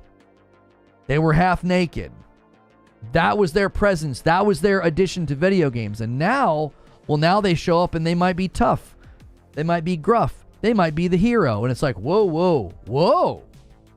What's going on here? This isn't how this is supposed to go for the last 20 years. I was the hero with a pretty woman on my arm. Yeah, a lot of games did that for a long time. And now artists are thinking differently and doing different things. It happens all of the time. Respect the artist's vision, I guess, would be what I would say. And if you don't like it, that's fine. You don't have to buy it. I'm not going to try and convince anybody to buy it. Silent Spartan with 15 months in a VIP. The sentiment that created the fringe does exist in the wider population, just to a lesser degree. Devs have to be careful. They will say it's our vision and then cry when studios close. Well, that's the problem, isn't it? That adds to the total. 85 members already on the week. The consumer holds the key to the castle. We hold the keys to the castle, and if a bunch of people decide they're not going to buy a game, they're going to downvote it, and it's going to perform poorly, then that's it. The studio's going to be like, well, what do we do now? James Pitt says, my daughter lights up or comes alive when she sees me playing with a female protagonist. From a marketing standpoint, almost all male gamers have already bought into gaming. My daughter is the exact same way. She gets way more excited when she sees a character like in Kena Bridge of Spirits or Horizon. She got super excited when she saw Naue for Assassin's Creed Shadows because she loves ninjas. My daughter literally went as Ronin one year for Halloween. Like Ronin from Marvel. She just loves ninjas. She wants to be a ninja. Like she says, when I grow up, I want to be a ninja. And I'm like, I don't know if that's a well-paying line of work, kiddo, but you do you, okay? You go, girl. Like, she wants to be a ninja. So I think there is an element of like, maybe this is also business strategy of, well, we already got the guys. Let's try to get some other people here. It didn't work for Star Wars. And I'll tell you why. This is where I actually agreed with Asmongold's observation. I don't agree with everything he says, but I think sometimes he has good insight. He says you made a game where you're fighting against robots with a big sword and you're traveling around in space. He's like, I think your target audience is men. And I happen to agree with him. I think that's one of the reasons why we're seeing a bit of a break. It's like, here's a game where the lead hero is tough and gruff and has a big sword and is going to fight robots, and there's music that makes you feel like you're watching an episode of Knight Rider maybe, and the lead character is a bald woman. And I think a lot of people are like, hey, wait a minute. You see? Like, I think that's the issue, is if like that's their target audience, this is where it could, I'll admit to you right now, this game could actually do poorly commercially. It could. Last of Us Part 2 sold 10 million copies, which is pretty good, but it wouldn't surprise me at all if the controversy heard it. The controversy probably heard it.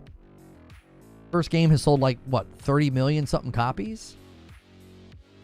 And your sequel sold 1/3? Women can enjoy games like that too. Did I say they couldn't? When you're making an economic decision, you have to have a target audience, Jeremy.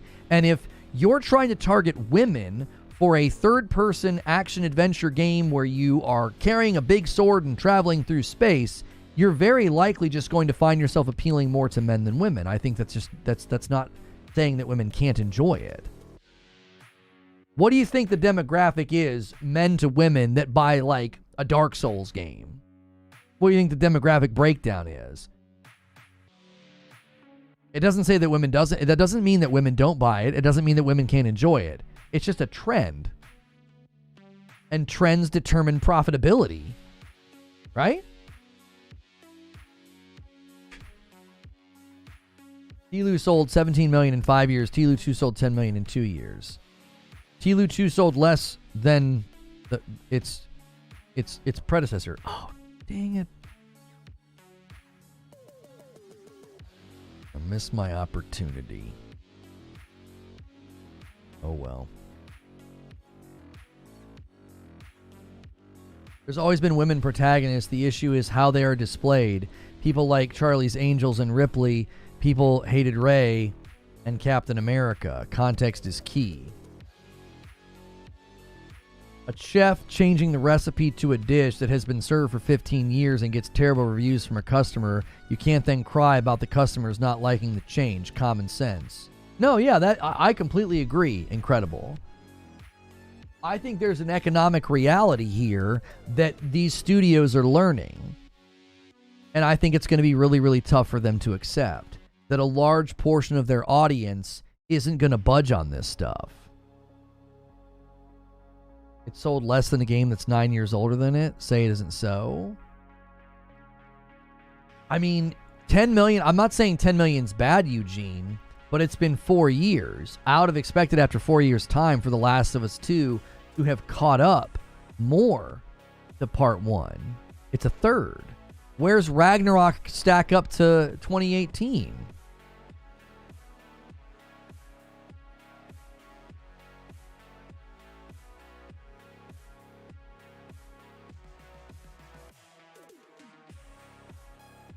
God of War 2018, I'm seeing 20 million. What's Ragnarok?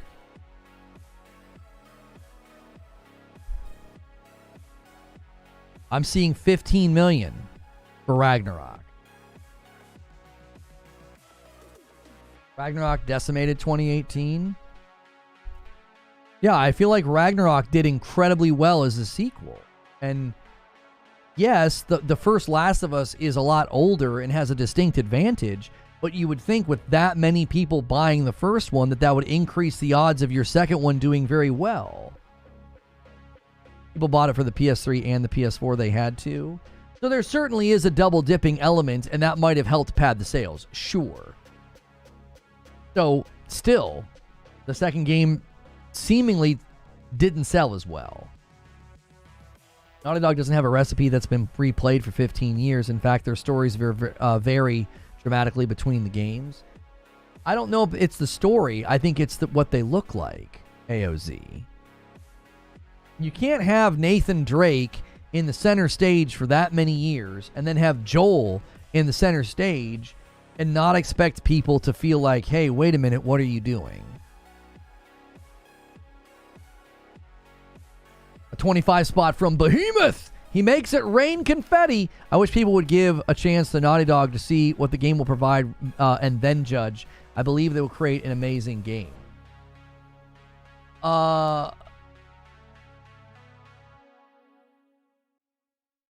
There we go. I reset the goal. I didn't want anybody's super chat to miss like last time. Thank you so much, Behemoth. I owe you guys 5 members, and that takes the total of members to 90. Your super chats can actually add to the member count. Thank you so much, Behemoth, for doing that and being you guys have been so generous to the channel today. Thank you. I'm just simply trying to understand why there's this super strong reaction. Rather than just dismiss it, and again, these are the two big mistakes that I think people are making in this discussion. They're acting like it's just some small, stupid rabble. It's not. And they're acting like it's just a bunch of radicalized morons. I don't think that's true either. I think there is a lot of people that think this. And I don't think they're all as hateful and radicalized as we might think. There's so much diversity in T-Lou. Joel didn't look like Nathan Drake. He wasn't a square-jawed white guy. Are we actually going to pretend that the cliche of the square-jawed white guy didn't happen in, like, hundreds of games up to now? And that became like, that's the hero. There's the hero. There's our hero. Whether it's Snake or Booker or Joel or BJ Blazkowicz or Duke Nukem or name a lead character from that era of time to now, and they're all square-jawed white guys. It doesn't matter. That's so generic. Yeah? Preferences generally are. Preferences are generally very generic and not very thoughtful. It's just what people like. There's not a lot of thought behind, yeah, I want to play that game. I want to be Sam Fisher. He looks good. He looks awesome. Yeah, it's generic. The designs were generic a lot of the times. It was a very, very copy and paste design philosophy. Square-jawed, maybe a beard, maybe a 5 o'clock shadow with, like, shorter hair. How many games have come out with a guy that looks like that? You can't have generic token design for years and then be like, I can't believe people developed a generic attachment to this as what lead characters should look like.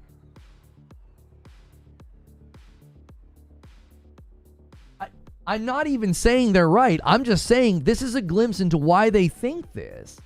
To dismiss it as stupid, or to dismiss it as mindless, or to dismiss it as like, oh, it's just some small group. Yeah, Superman, Batman, like, I'm telling you, it harkens back to Superman. I truly believe that. I think it harkens back to Superman. When you design a character that looks like that, he's tall, he's strong, or at the very least, he has a strong jaw, like a very strong, square-like jaw, you're signaling hero, because that's an iconic hero look from the era of Superman. It includes too many of you use that description. What? Gameplay and the story is always a win. They always win you over. The character, it all becomes the bonus if they're written well. Well, you don't really see Master Chief. Self-hating liberal? Who are you talking about? If you're talking about me, you're laughably inaccurate. But I love that people always try to label me that, because it just shows your lack of ability to think. You didn't have to say square-jawed, but they commonly have a very square face.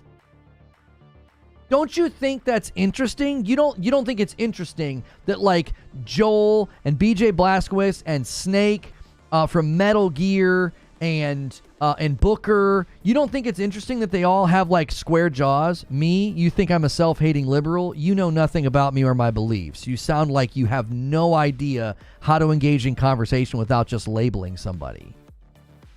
I'm the furthest thing from a liberal that you could probably meet. Having understanding and empathy and trying to hear from the other side of what people are thinking, like, doesn't mean I'm trying to give an What's funny is, as you call me that, I was just quite literally trying to give people an understanding of why a lot of these guys are upset that the character doesn't look like them. Why a lot of these guys are upset that the character's a girl. What's interesting is you're too stupid to even understand the point that I'm making, so you just label me a self-hating liberal. If you were paying attention to the argument and actually tracking with it, I was quite literally saying, this is why they feel this way. As a business, you've been giving them this character palette for 20 years, and now you're not, and they're upset. You can't even hear the nuance in that. I'm actually saying, I understand why they feel this way. I don't agree with them, but I get why they might think this way. You keep giving me a guy that looks like all the other guys, and then all of a sudden, I don't get that. I get a woman, or I get like a bald woman, or a tough woman, or a masculine woman, and they're upset. I'm not upset by it, but I get why they are.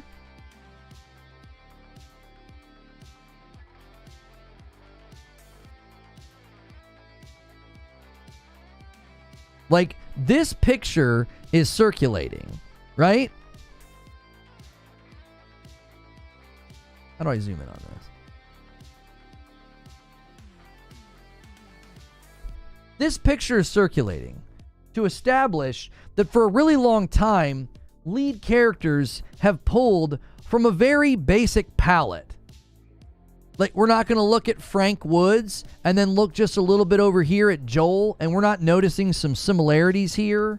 The furrowed brow, the square face, the beard, right?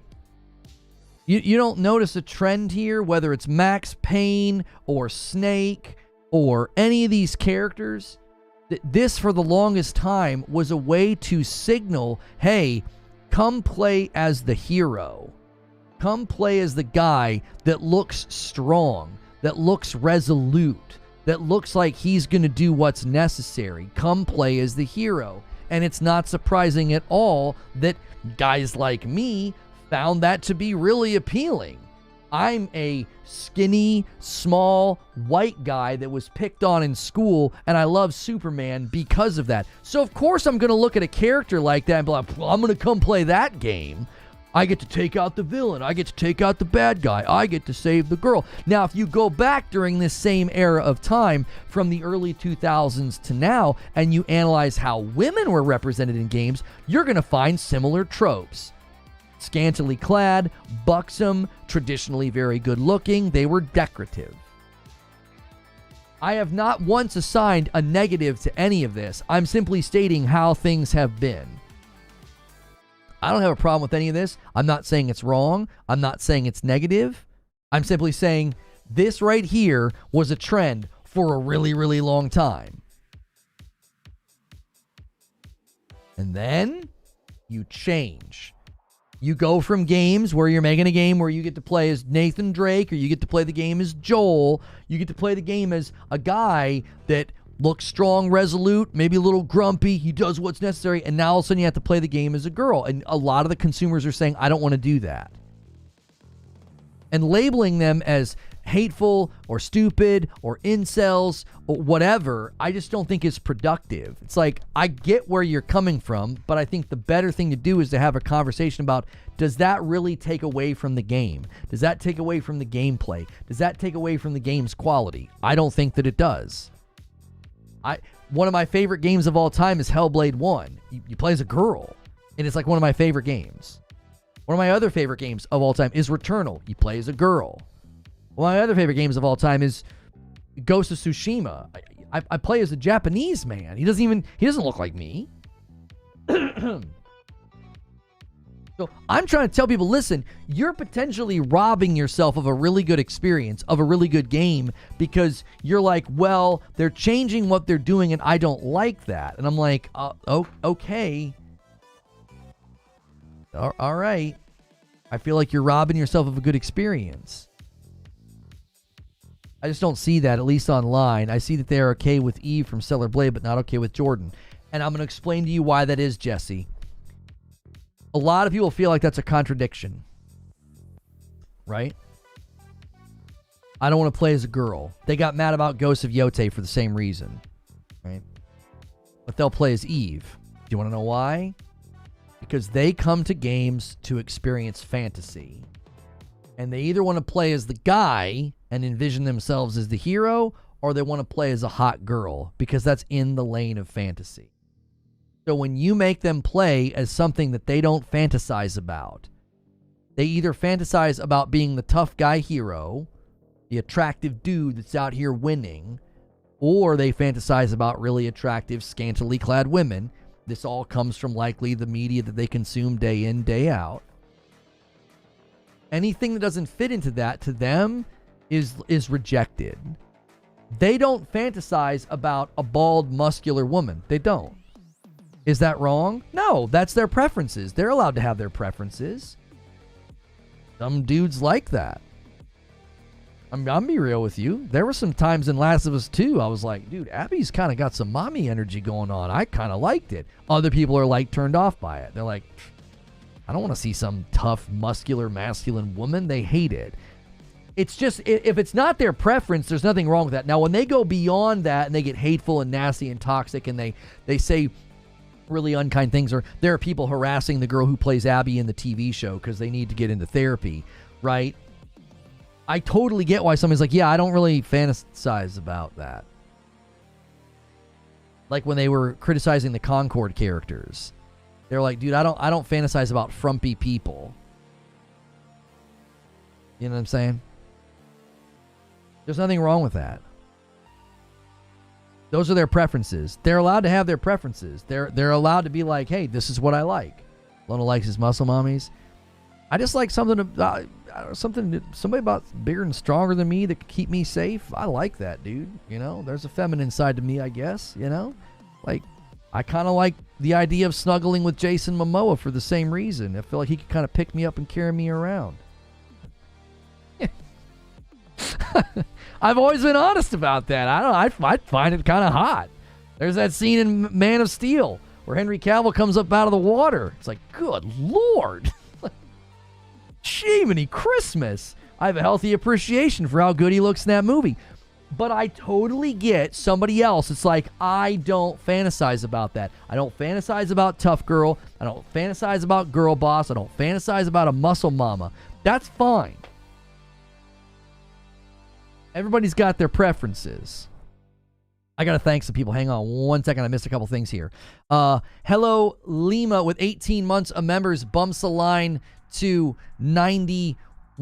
And then another membership renewal from Cold Slither. VIP, I worked in a comic book store as a black man. I heard all of this since the 90s. This is a needle that has to be threaded properly. Gamers reacted to Joel like boomers reacted to Barry Allen dying. And that takes us to 92 as well. Almost 100. And then Armalite with 7 months of memberships. Guys, if you have a standard membership, man, bump up to Member Plus. It's $6 instead of $5, but you can increase the member count every month. She is Karlak. Without her, I am nothing. Thank you for the $5 super chat, Jack Garland. Hadigan says, so how long and how much money will the devs throw away missing exactly what you're discussing? Very few games are breaking the mold and the trend. Granted, weak gameplay is also a huge factor. And 46 months from JW, that's a VIP plus. Hope everyone's having a great day. Busy with work, so I can't stick around. Stay blessed, everyone. Also, 46 months. Love y'all. Thank you so much. I'm going to bump the line by 2 because that's such a big one. 94. That's a monster membership.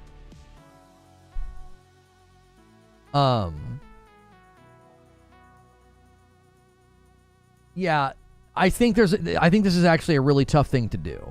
I'll be honest with you. I think Naughty Dog did it in a way that was courageous and probably a little destructive. I do. I think if they would have spent the second game handing off the game to Ellie, I think people would have been more okay with that. Why? It's more of a baton pass than like a raucous gear shift. Right? It's more of a baton pass. It's your turn, Ellie. Like, I think that's why people aren't reacting as strongly to The Witcher 4. Geralt passing it off to Ciri. It's like, well, they established her in the first game, you play as her, and now she's gonna lead the title. I think people are having a less severe response to Ciri. I think making you play as Abby in The Last of Us Part 2 for a lot of people, that was a bridge too far. And a 5-bomb from JW puts us on the doorstep of our first 100. 99 members already. So I think making you play as Abby was probably somewhat destructive. And Stone Spire lands the plane and gets us to exactly 100 members to kick off the week. Parting gift. Thank you, sir. Abby's story should have been a separate game or DLC or something. I actually don't disagree with them doing it. I liked it because as I experienced it, it changed my mind about her. It was actually a pretty brave and transformative artistic decision. But I'll tell you this, it was a bridge too far for a lot of people. They're like, I ain't gonna freaking play as Abby, the muscle mama who killed Joel. Get the frick out of here. And they didn't want to do it. And Risic is the agent of chaos and takes it to 101. So from where I sit, if you're going to do it and you make a baton pass, I don't think people will be nearly as upset. They won't.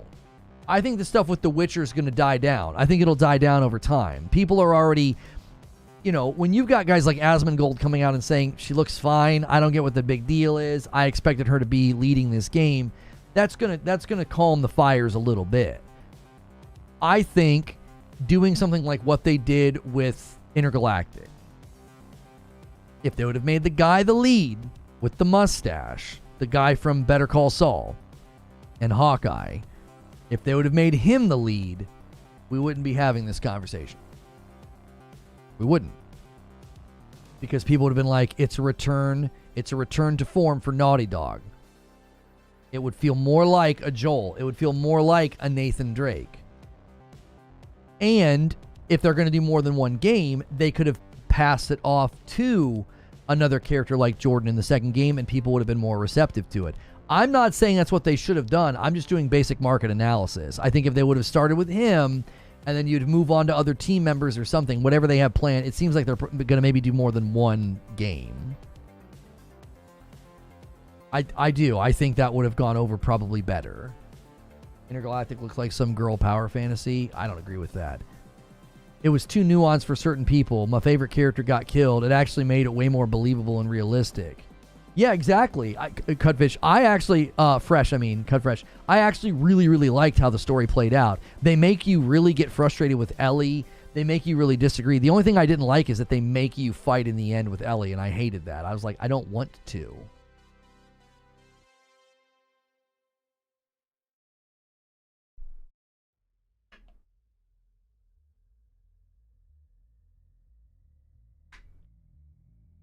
You're giving these guys too much power?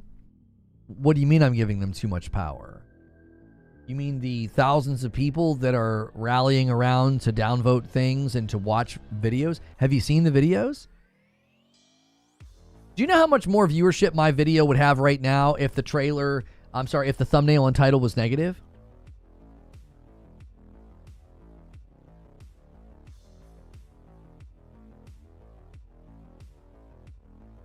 Where do you think all these views are coming from? Who do you think is clicking on those videos and leaving comments and pressing like and saying, yeah, man, I'm sick of this? Where do you think these people are coming from?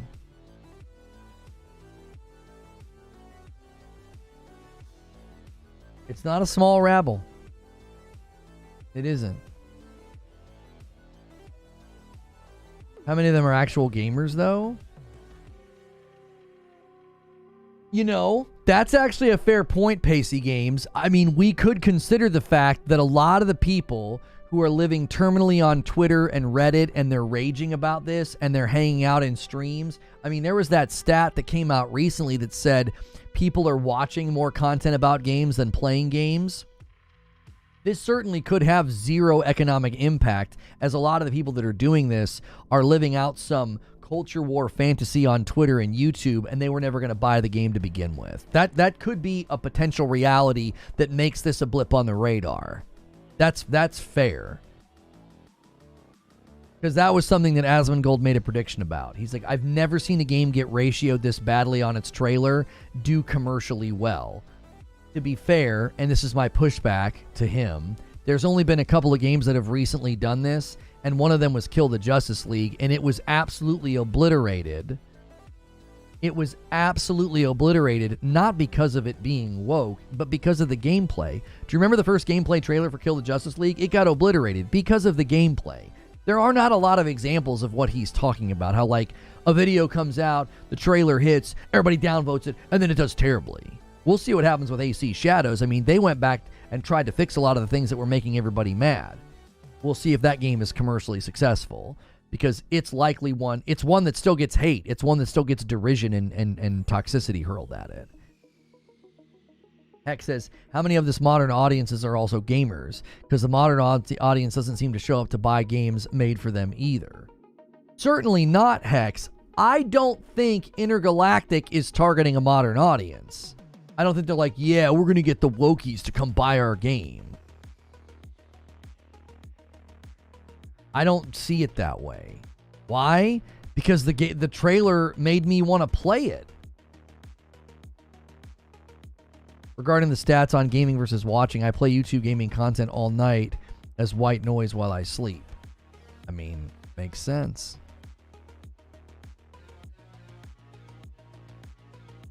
I wonder how many bots pretending to be gamers are out there causing fake outrage. It's a crazy social world.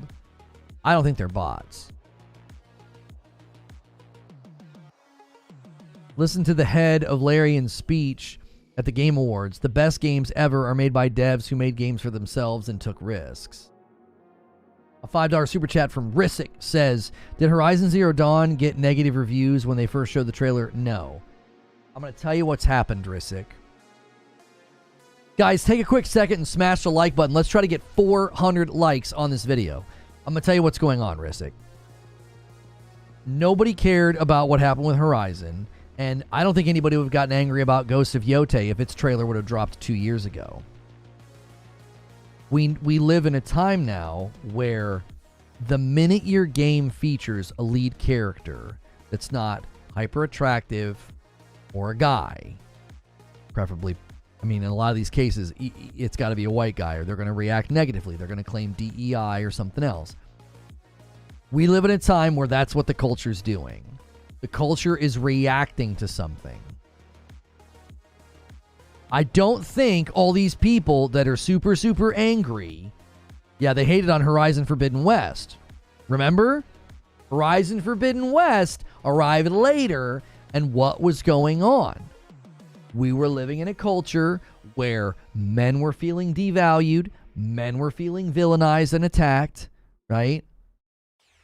And they were doing that. They were overreacting to the slightest thing. All it took was one Photoshop image of Aloy, and it set the world on fire.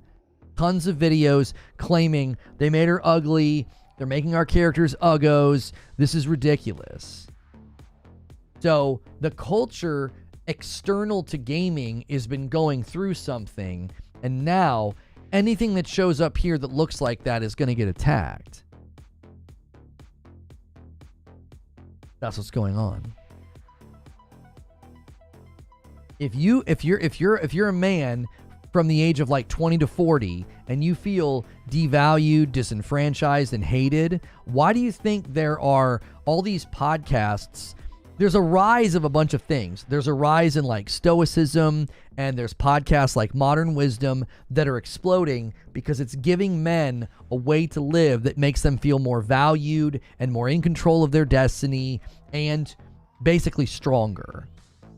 But we also have the explosion of content that is very much toxic masculinity, be a macho man, you know, sleep with as many women as you can. It's totally fine to make a bunch of money off of the exploitation of women through adult content, right? Celebrating that. So that's also taking off. There's content that's very much like encouraging men to be like toxically masculine, be a tough guy, pound your chest, go out there and get what's yours. Now, all this is going on, and then when you come to video games, you want to escape from a world that says you're a villain, you're stupid, you suck, you're no longer a value, you're the problem, you know, you're privileged. All these things that have been said out here in this cultural dialogue going on, and you come to video games to escape it all. And what do you find?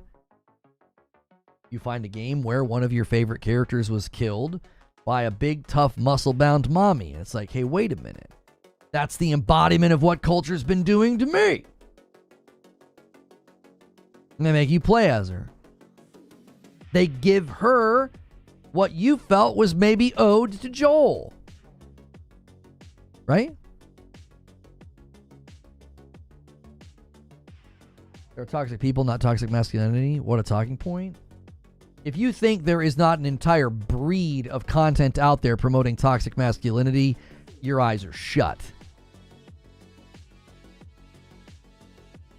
Straight white men have it so bad. Lono, explain that to me because I don't see it. You don't see it because you don't acknowledge it. You don't think there's entire pockets of especially American culture.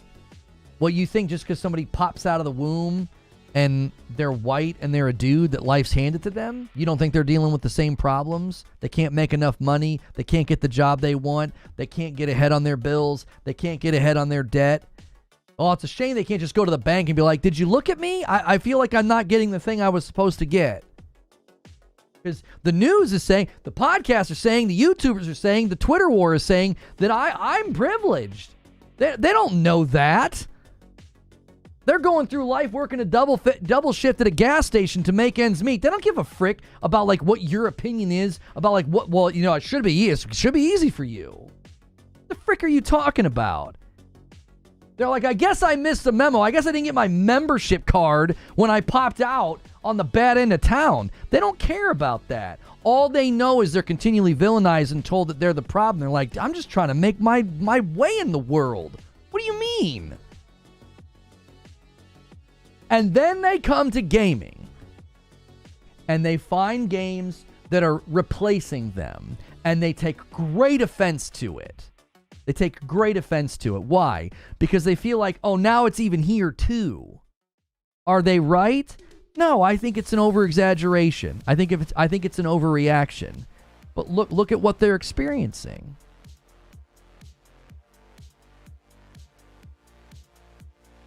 I said it this morning, people will live into the identity that you give them. You start telling them they're a villain, you start telling them they're the problem, and they'll become the villain. They'll become the problem. They'll say, I'm your Huckleberry. If you're going to tell me I'm the villain and I'm the problem, and you're going to attack me, all right, fine. Cornered animal syndrome is going to activate in their brain, and they're going to attack anything that they feel is a threat to them. That's what they're going to do.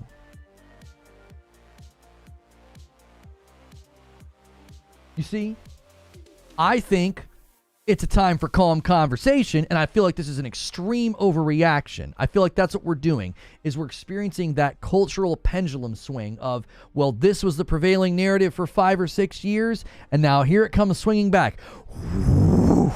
And now, oh, you said this to us for the last 5 years, and you did this to us, and now, they're going to react, and they're angry, and they're going to downvote your games, and they're going to call your games woke, and they're going to say that this is trash, and this is garbage. And if you think it's just some small, thoughtless rabble, you are completely misinformed. And if you don't think it's going to affect the economics of video games and games like this being successful, I also think that you're being too naive.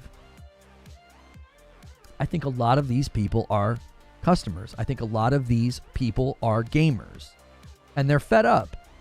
I don't agree with them. I'm simply trying to understand them.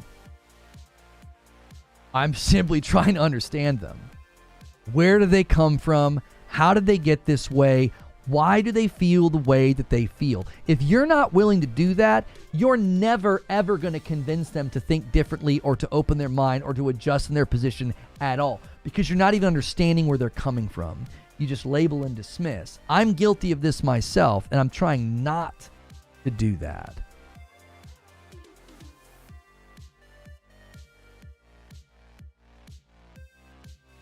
Because I don't think the vast majority of people that are seeing a trailer like Intergalactic and they're feeling an internal sense of rejection, I don't think they're all a bunch of toxic, hateful, drooling on themselves incels. I think there are people in that group and people that clamor to the videos and clamor to the narrative that are nasty and horrible. And a lot of them probably need therapy and healing from whatever it is that broke them. I think a lot of them are just consumers that are like, this again? We're going to do this again? That's what I think's going on. And I would rather have them come here and feel like, listen, man, you're not going to get called a name if you express that frustration. I want to hear that. I want to hear your position. I want you to verbalize it so that maybe I can grow an understanding of where you're coming from, and maybe you can grow an understanding of where I'm coming from, because I feel like I'm far more in the middle here. I feel like a refugee. I do. Like, people over here, yee. People over here, ooh. Like, wow.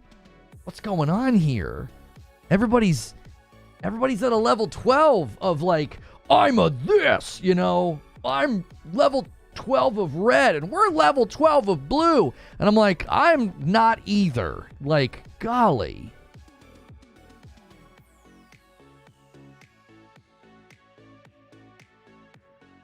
The setting is strange. How it's got space travel before techno music. It's an alternate universe where technology got super advanced in like 1986. That came out from one of the interviews. Concord had this downvote ratio on YouTube as well. Look at how that turned out. People don't like it. Concord, I think, was in a different lane, though. I think gameplay was also not good. I think game design was also not good. I think that it was also like a tired genre. And people are like, well, what about Rivals? What about Rivals? Rivals is free. That helps immensely. And Rivals is a recognizable IP. It's got two things heavy in its corner that Concord didn't have. Do you think that when a game offers a gender option like Far Cry 6, for example, it's a cop-out to avoid issues like this? It depends on the art direction. It depends on the art direction. Like, I don't think it would have helped to let you pick a female in Ghost of Tsushima. It needed to be about Jin.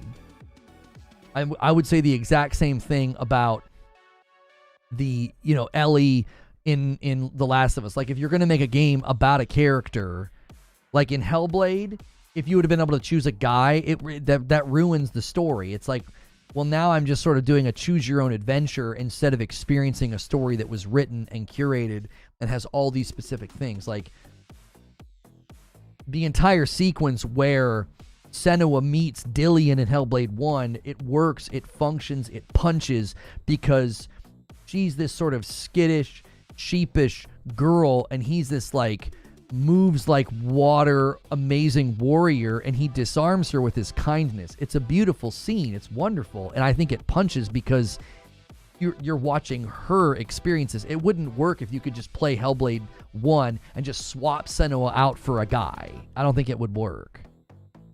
You'd have to completely change entire story elements. You not think this is all stemming from the voice actress and her stance on certain topics? Here's the problem with that, though, Kaiser. I don't give a frick about a voice actor's politics. Why are we suddenly worried about that? Mark Hamill is very outspoken and very opinionated. I would put him over there on the left side of things. I think that's fair. Did that affect his ability to be an amazing Joker for tons of Batman games? If right now he agreed to come back and play the Joker, would you be worried? Oh man, he's going to make the Joker woke. Joker's going to start talking about he wants to, not really focus on anarchy, but racial diversity. No. The voice actor shows up and reads the script. That's what they do. People did the same thing with Ghost of Yote. They're like, oh no, the voice actor. I'm like, oh no, what? She showed up and read a script. Same as all of them. I've never done this with the game. I've never gone and been like, well, we better check the political resume of everybody that was a voice actor. What do you mean? I got news for you. A lot of the people that are in voice acting, a lot of these people, they're not on your side of the political aisle. They're not. And it doesn't affect their ability to work. They're not. A lot of the creatives, a lot of the visionaries, a lot of the developers, a lot of the voice actors, a lot of Hollywood ain't on your side of the political aisle. And it doesn't affect what they make. Sometimes it does, but generally speaking, it doesn't. Dimitri, so the $5 super chat. Marvel Rivals is also heavily derivative of Overwatch. Star-Lord is literally Tracer. Well, sure, but again, it's recognizable IP and free. I think people acting like Marvel Rivals and Concord are equals, but one just made bad characters and that's why it failed. That is so reductionistic. That is not why Concord failed. That's a reason, but it's not the reason.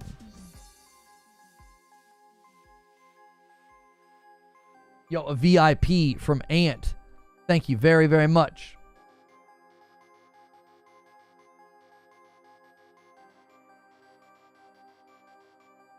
Games that want to explore new angles, points of view, characters is perfectly fine. But when it looks like it's just pushed to follow the trend to get the sales of said trend is what gamers don't like. That's a misdiagnosis.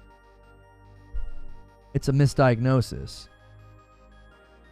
It's Killmonger's hairstyle. Yeah? Why do you think a bunch of games came out back-to-back and a bunch of characters came out back-to-back with Killmonger's hairstyle? Do you think one game came out and they all decided to do it? No. We all went to the theaters and we all saw Black Panther. And Michael B. Jordan looked super fresh. In the museum scene especially, where he's got the glasses on and the jean jacket. I mean, he's just oozing cool in that scene. And everyone thought, oh, yeah, this guy's got a whole vibe.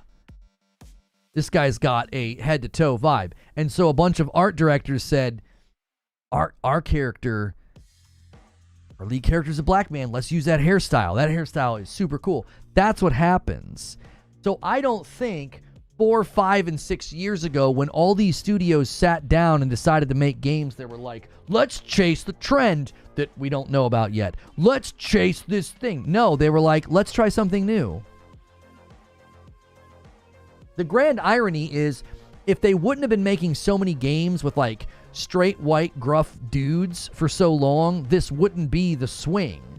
Does that make sense? It's like they were all hitting that same note with their lead characters, that now when they get off that note, well, they're all running in a similar direction. It's either a woman or a minority or both. And that is because for years, a lot of these studios, that was who they made their lead character. And they're like, we want to do something different. We want to try something different this time. And so that's why their games are starting to look this way. And I'm not concerned at all. I'm only concerned when it feels forced and it feels like it's just pandering. I don't get that impression at all from the Intergalactic trailer. I don't get that impression at all. I get more of an impression of like, we took a completely different direction. We're in outer space. It's got like 80s vibes. Like, it does not feel at all like they just like hijacked some story and they were like, no, yeah, we're going to do this because it's going to be chintzy and lame. The example I gave in my video, if you guys haven't seen my video yet, the intergalactic reaction video that I put up, I basically said that they're already signaling that there's a lot of thought into the characters. She's got that whole storyboard, and like she was a part of this group, and now she's not, and she's shaved her head for some reason, and they all look real friendly, and she's even cozy with the one guy at the table. People are like, oh, she's a lesbian. I'm like, it's going to be hilarious when you find out that she isn't. Because I feel like the guy she's sitting with at the table was potentially a former love fling or boyfriend or whatever. It's like they've got all this information indicating backstory and thought, and you're like, no, she's just going to be some cliche diversity grab. And it's like, but the trailer is signaling the opposite of that. The trailer is signaling that there's a lot to this story. There's a lot to the characters. I'm willing to wait and let them tell their own story. And you guys know, what did I do when it came to Dragon Age Veilguard? What did I do? I was critical of the presence of that stuff. I thought the top surgery scars was one of the dumbest things I've ever seen added to a character creator. Just 0 sense, modern day your fantasy. Okay, whatever. I can move past that. Then I got into the game. Didn't have any issues with the story. Didn't have any issues with the characters. And then Tash shows up. And I'm like, this has got to be one of the dumbest, most cringiest things I've ever seen. I got secondhand embarrassment from every scene Tash was in.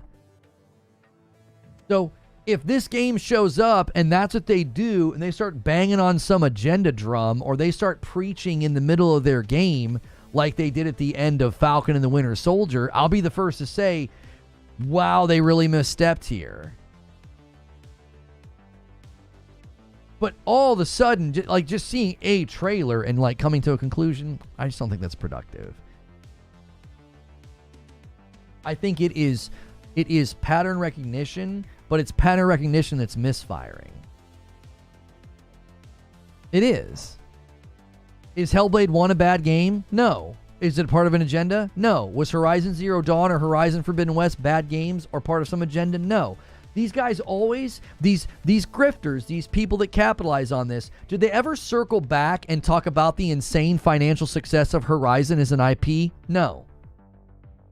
They'll all claim the same thing, go woke, go broke, but then a lot of their examples haven't gone broke.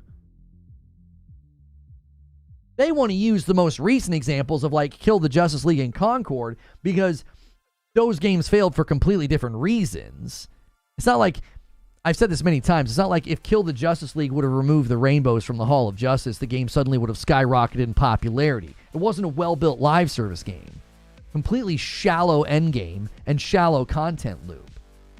But that's what they're doing, is they're trying to claim adjacent victories of like, yeah, look, Kill the Justice League failed, and so did Concord. Concord would have failed no matter what. Even if that game would have been jam-packed with half-naked women and macho main character dudes, it wouldn't have mattered. It was a $40 hero shooter. It was a $40 5v5 hero shooter, and the characters didn't even have ultimates. Like, that game was destined to go nowhere. They won't use the actual examples of games. Like, they're like, oh, it's pattern recognition. And they'll show you, Rivet from Ratchet and Clank. The one video had Lost Legacy on there from Uncharted. You do realize that Uncharted Lost Legacy did incredibly well, has great scores, and sold well, right? Same with Horizon Zero Dawn and Horizon Forbidden West. Games that allegedly are like forcing an agenda and making the character uggo, and yet Horizon's one of the strongest IPs. Spider-Man 2 was allegedly woke. It was, because they had representation of a deaf person, and there was a proposal. There was like a homosexual scene in it where you could like help some guy propose or ask his boyfriend to prom or something. Spider-Man 2 is apparently woke. Did Spider-Man 2 go broke? As we hear, the amount of money that franchise is generating for PlayStation is absurd. I just don't think it's that simple. I don't think it's as simple as like, well, this, and this, and this. These are all things that have gone woke. Well, then why haven't they all gone broke then?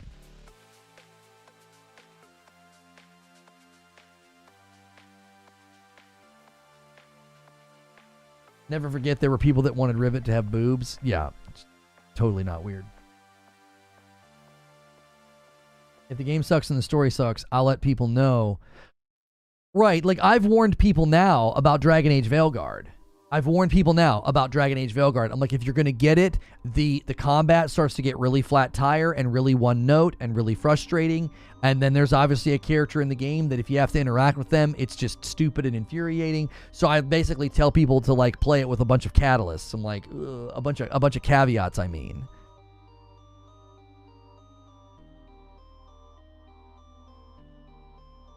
The whole Aloy's ugly thing is hilarious to me. She's a babe. Well, they always use a photoshopped picture of her. They photoshopped her to make her look like she got stung by a bee. And a 10 bomb of members from MASH. He says, let's get to work on the rest of this goal. I appreciate you, MASH, so much. If you guys get the stretch goal this week, Friday night will be a night of Frickmas. We'll have drinks.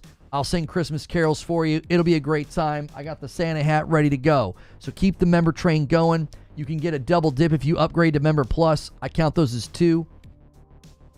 And then Hilly and I this Friday, I don't know if we decided on a game, but we are going to start kicking off Fridays with you. Whatever the incentive is, whether it's you make us play a game with you or make us play a game that's painful, we will start the day with that. So every Friday, the games with Hilly and I, we're going to reverse the order so that you guys get your reward sooner in the day than later.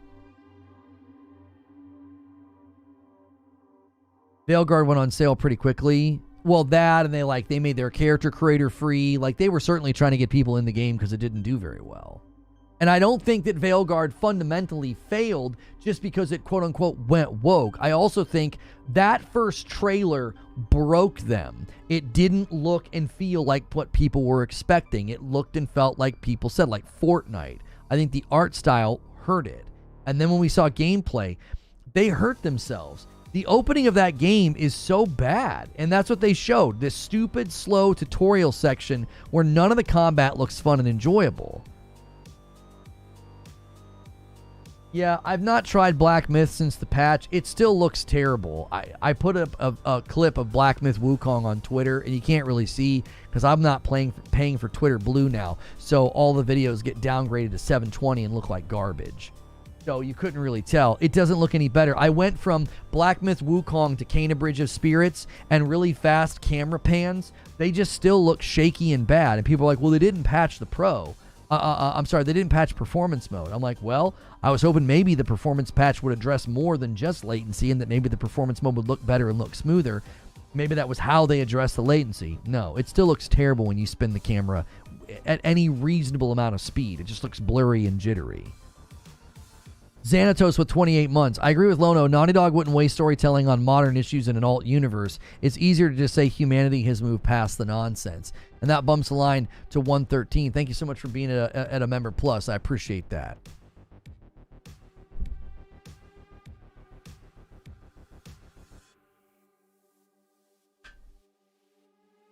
Dragon Age Veilguard had the wrong mindset from the start, babying the players with terrible dialogue, forcing a trans character and misgendering them, and then there wasn't love put into the game. Yeah, I feel like 720 and 24 is insane. It's because they want you to upgrade to Twitter Blue. Like, I know what Elon is doing. I know what he's doing. Stonespire gifts a member. I know what Stonespire's going to do. He's going to do 2 in a row. He's going to bump this to 115. He's asking somebody to drop that 10 bomb, the 125. That's the next marker. Hang on. I got to delete these receipts. Last chance to playtest. Vampire Survivors meets Pokemon. Oh, that's right. They were having a playtest of a game. I put it on your radar. It was, I forget what it was called, Wind Rising something.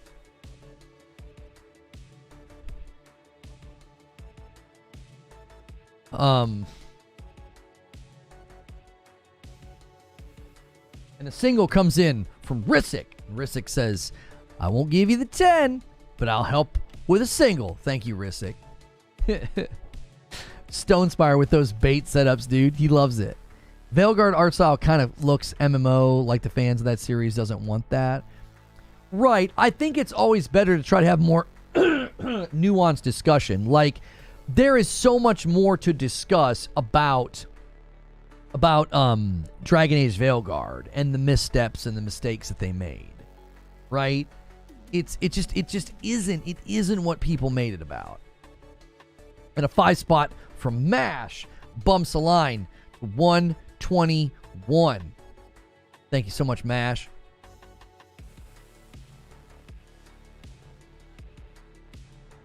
There were some cutscenes. The whole non-berry dialogue was so forced. It made the conversation awkward. Yeah, like I said, I got secondhand embarrassment from it. It was really bad. It was really stupid. And Rissick does it. And does the Agent of Chaos. He sets it up and he slams it home to 126. That's basically the halfway point to the next milestone of 150.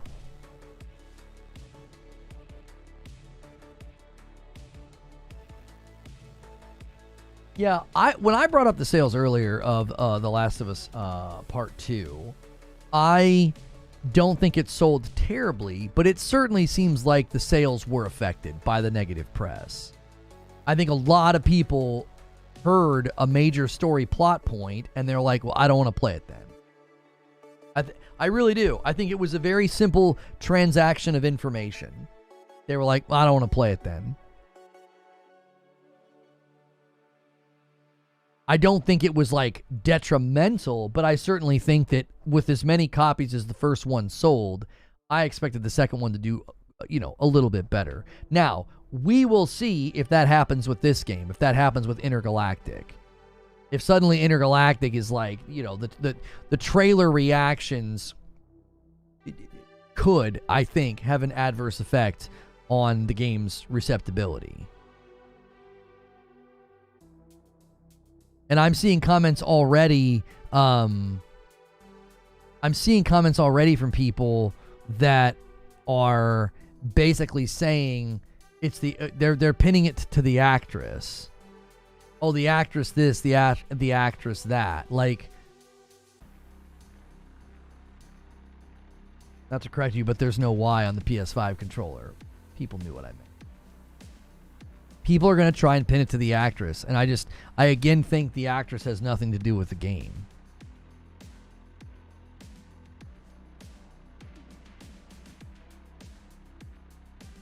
Target was one of the people that ended up not playing TLU 2. I don't know who that is. TLU 2 sold 3 million more, being an established and arguably their strongest IP on the platform. At the time, with over 100 million consoles sold, it absolutely flopped. I don't think you can say 10 million copies of a game sold is a flop. Juice Man with a $5 super chat tip says, the problem with this new game from Naughty Dog is that there's a narrative towards female leads in newer games. We just were expecting the worst up front. And another $5 super chat tip from Predator. Off topic, but I don't understand the hate for Ciri. She has a great shield maiden energy. I think the hate towards Ciri will calm down, especially once we see some gameplay. I do think in the cutscene for The Witcher 4, there are some scenes where her face does look like it falls into the give her a strong jawline and a puffy face. There are some, but then there are other times where she doesn't look like that at all. I think anytime you're doing like faces in Unreal and you want it to look realistic, I think lighting is going to affect a lot. We ran into this with Star Wars Outlaws. There were times where the character looked fine and other times where the character looked terrible. Like, here, I'll pull it up for you. The Witcher 4 trailer. Her first spin around is the one that everybody uses, right? Her first spin around is what everybody's using to be like, oh my gosh, the game. See how she's like stepping forward and kind of into it? And see the lighting here, it gives her jawline like a lack of definition. So it looks like she's getting that sort of big, sort of like beefy, slightly inflated face that some of these guys have, like they made Aloy look that way. Just in the clip alone, as the lighting changes, her features change. See how now, how the lighting has changed and her jawline suddenly has more definition? But when she first turns around, people are using a screenshot where, you know, as the lighting shifts and changes, she looks different. Then later, see right here, now she's lowered her face, right? She's lowered her face and her jaw looks more pointed. In just one scene to the next, the difference in lighting, the difference in how she's tilting her face, she looks completely different. I think this looks like the model from The Witcher 3, by the way. And here she turns around and again, looks completely different. Her nose looks smaller here. It doesn't look so pronounced, right? Her lips look like what you would expect from a character that you're trying to make look attractive, like they're full, and her jaw once again goes back to having like a normal, more pointed look. So I think with The Witcher 3, I think the hate is going to die down because I don't think CD Projekt Red is going to trot out some version of Ciri that's like, oh yeah, let's make her look ugly, or let's make her look less attractive. There's a handful of shots too later on where she's like looking up. Yeah, here's another one. Once again, the angle, it makes her nose look different. Now her nose looks more narrow and pointed and not so big and like almost like a bulky nose. Now it looks more narrow and pointed. Look at her upper lip.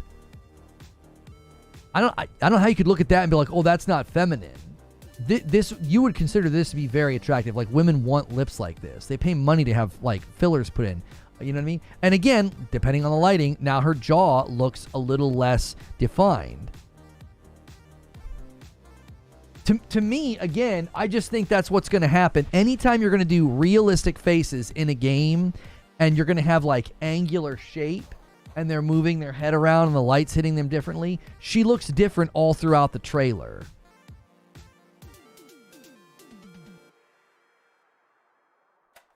Hex says, I showed the trailer to my girlfriend. She did agree they masculinized Ciri, if that's a word. We disagreed because I said what you're saying, but she feels they made her look more masculine. I think it always comes down to the lighting and the angles. And again, if I go back and I watch Ciri in the older game, it's a different engine, so naturally she's going to look a little bit different. But I feel like she's got the same shape. She's got the same like angular jaw. She's got the same nose, the same scar, you know, and she's older now. So I just think they've got to do something to make her look a little bit older. Like if they would have had Geralt go one game to the next and maybe he gets a little bit older and a little bit frumpier maybe, like that would make sense. I continue to think that it's always going to come down to lighting. It's always going to come down to lighting. Because if this was the only screenshot we had, nobody would be saying anything. Because this lighting gives her a very narrow, slender feel. It brings her jawline to a point. It looks like she's got like a slender neck. You know what I'm saying? It looks like her lips are full. But then watch. Then she changes the angle and she looks different. Now her nose looks bigger. Her jaw looks less defined. I think it always comes down to lighting. If you move the character around and have the light hitting from different angles, it can completely change their features. And this is her. Oops. This is her in The Witcher 3. I don't see it. I mean, even here, she's got that same jaw, same full lips, same. Oh wait, hang on, we got a good comparison. Going from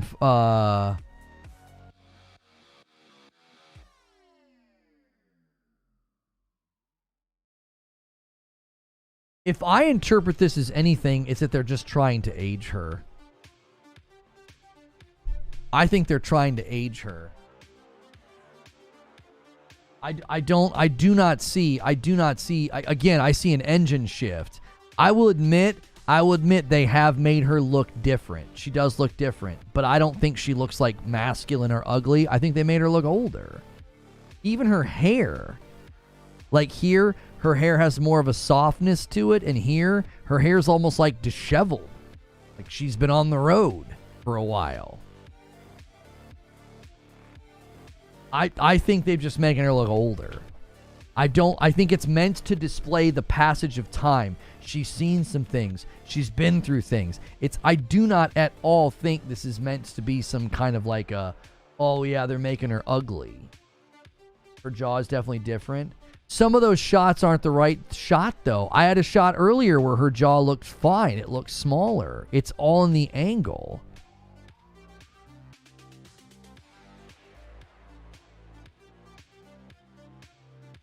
I think it's the engine too. I think a lot of the engines now, whenever they're doing faces, I think the faces don't stay consistent.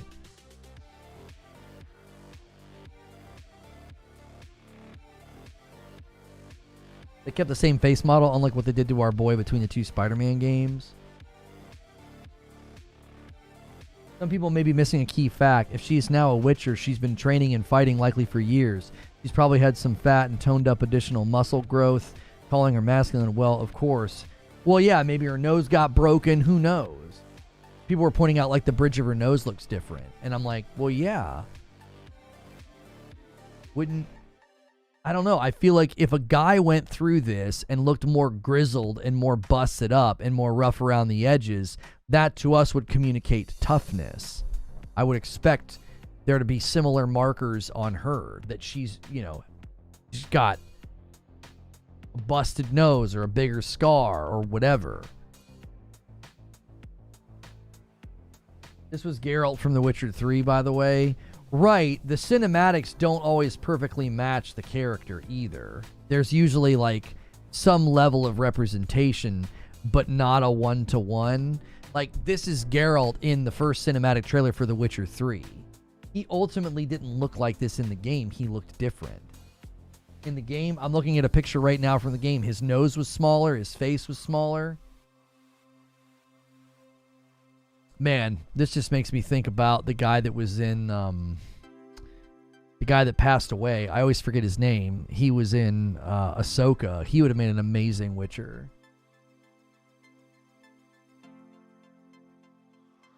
Yeah, I think the Ciri one's just going to die down. I don't think you're going to get that from CD Projekt Red. I don't think they're going to suddenly have her showing up and being girl boss, especially with how much she struggles in the fight. It doesn't feel like that Rings of Power girl boss thing where here comes Ciri to save the day. She struggles throughout the entire fight. And I would imagine that that's a pretty good indicator that you don't have to worry about it being some cliche, the message. I don't get that impression at all.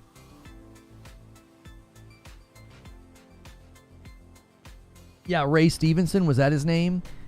He would have made a really good Witcher based on that picture alone. Yeah, Ray Stevenson. Yeah. Yeah, he would have made a great Witcher just based on that first picture. It's a different Witcher, I tell you.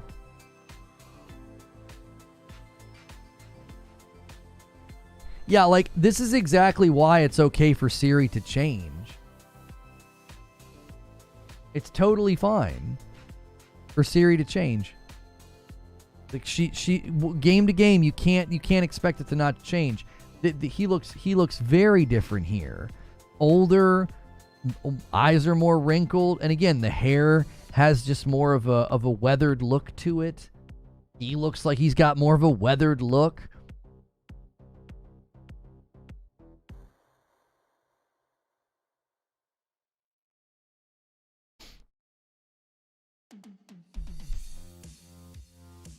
Witcher show was so good, why they ruin it? I'm not sure what happened with the direction there. That one was pretty weird.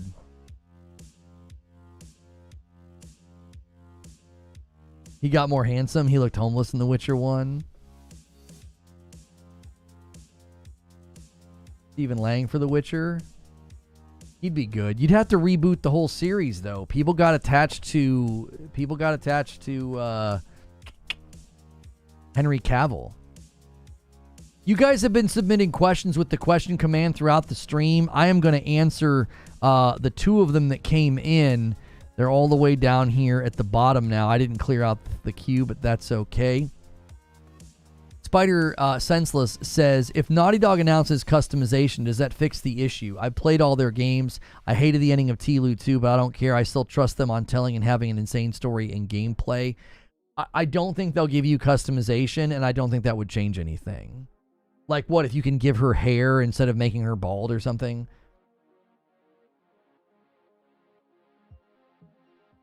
You're delusional if you think 10 million sales was the sales target for the game when on sale immediately after release.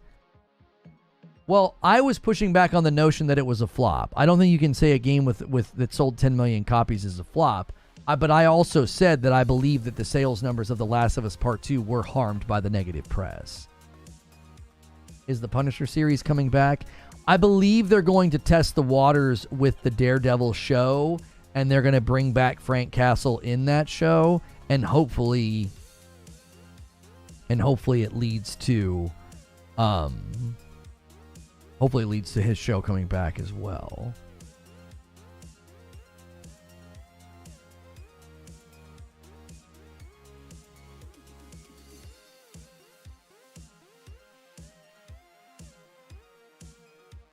Pull up the Witcher 3 image for comparison. Which one? I already pulled up a couple images.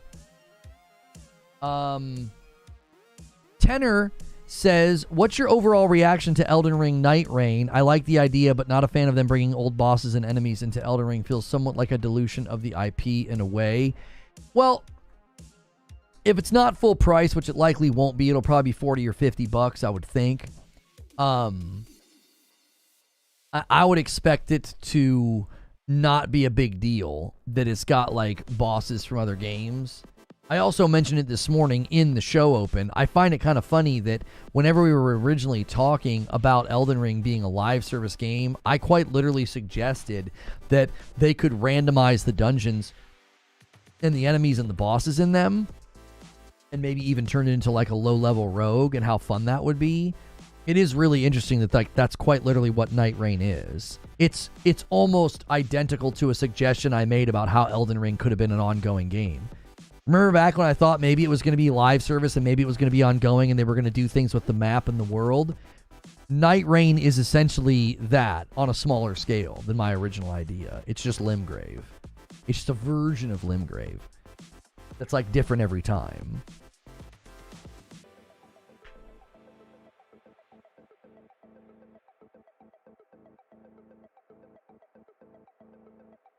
I'm coming into the convo a bit more as a Souls vet, and I'll admit I'm probably being a bit of a Souls boomer purist. That's fine. I don't think... I don't know if it's a dilution, if it's an offshoot thing. I think it's probably good that they're selling it separately and like it's not in Elden Ring as a DLC. It also... But isn't it also a BR? No, it is not a BR. It is a strictly PvE game where you go in with buddies and it's a rogue. It's a roughly 30-minute run.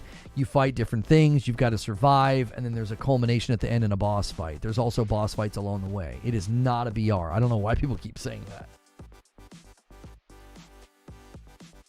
Miyazaki recently said he disagreed. Elden Ring is live service. Oh, he thinks it is live service? Eugene says, I have no interest in it either. Forbes has a good article. I read from PC Gamer. I read all the bullet points from their info on it.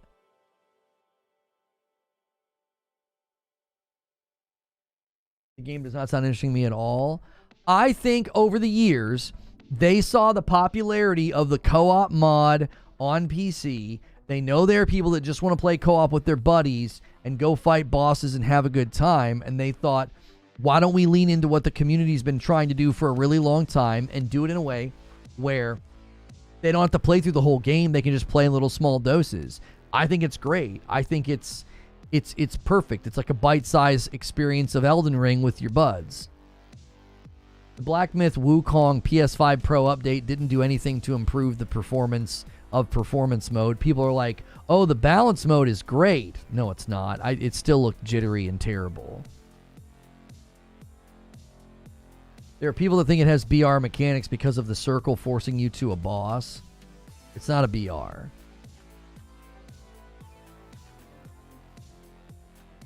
They could have added 2-player, 1 or 3-player, but no 2-player is just strange. What do you mean, but no 2-player? I think you can just play with one other person. You don't have to play with 3. I think the max is just 3.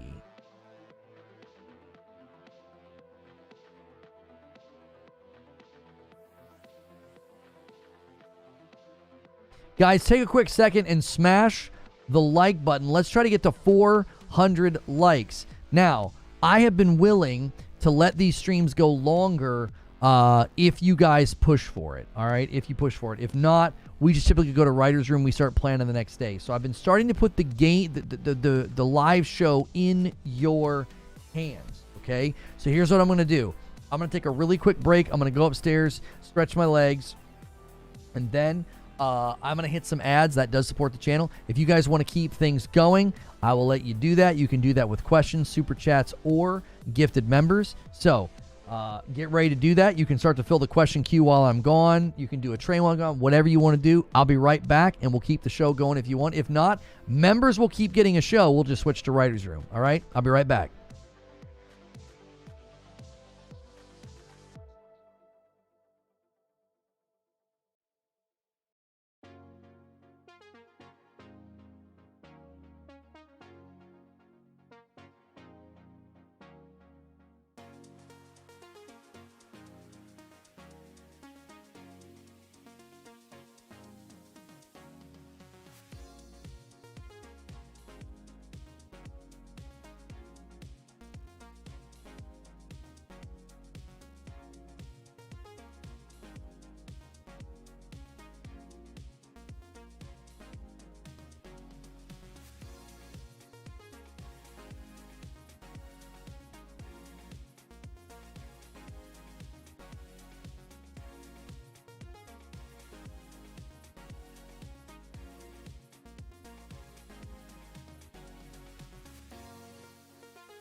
All right, I'm back.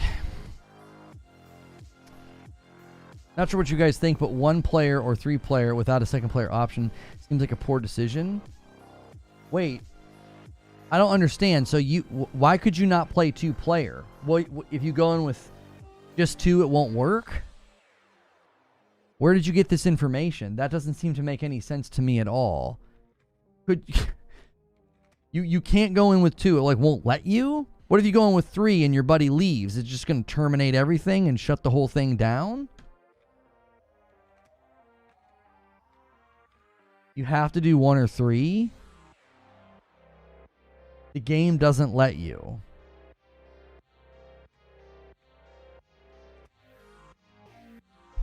That doesn't make an ounce of sense. I don't understand why you would do that. Oh, by the way, another way to support the channel.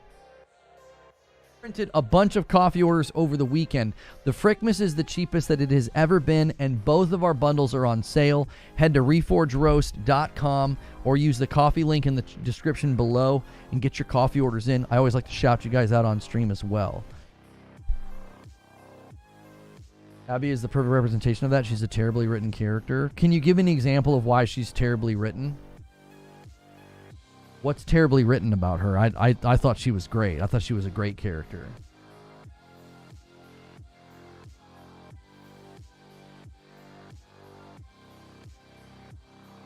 I didn't like her at first. I didn't like playing as her in the game, and near the end, I had completely changed my mind. So, and we will go to the writer's room in about 8 minutes. In about 8 minutes. If you guys make it hit 150, we'll go for... I don't even know how we should do that. I've been trying to crunch that math because I like letting you guys extend the show if you want. I know sometimes that's fun. You guys rally, and sometimes you don't. That's totally fine too. But I like to give you permission to do that. It says here, the Elden Ring Night Reign 3-player co-op, 2-player is not possible. Single player and offline is possible. I don't understand why they wouldn't just let you play with 2. I really cheats on her pregnant friend. Are you sure you played the game?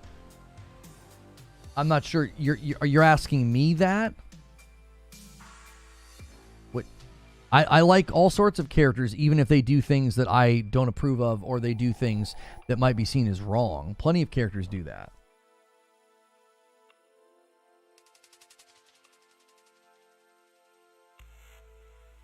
There's a clear disconnect between winning game of the year with 10 out of 10s and there being a massive presence of dislikes toward the game. A good game can't have both.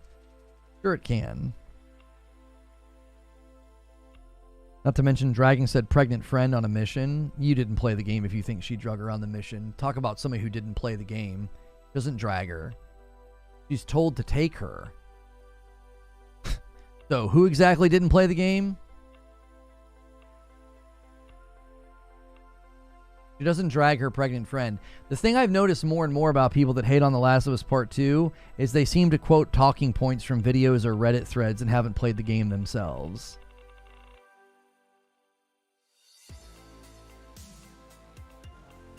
It was a severely overhyped game because of the name of the IP. Okay. Lynn, are you looking forward to any of the games to cap off the year? Me personally, I want to try the Alien VR game. Not really. No. Not really. Okay, if you guys get it to 150, I'll owe 5, and then I'll give you another 20 minutes. I'll let you do that. You guys did that the other day. We'll scramble and we'll rally. Every time we hit a milestone and I give 5, we'll add time to the stream. That's it. And then you can do the same thing with the Super Chat goal. All right?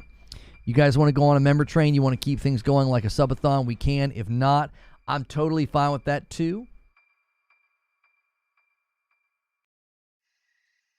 Recording videos, you use that excuse a lot. How many video games did you actually finish?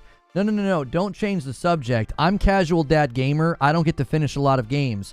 You're literally saying things about the game that are not true. She does not drag her pregnant friend on a dangerous mission. She objects to her coming. And she doesn't want her to come. I'm not glossing over the fact that she did something I don't approve of when she sleeps with the one guy, but Joel does stuff that I don't approve of, and I still liked him as a character.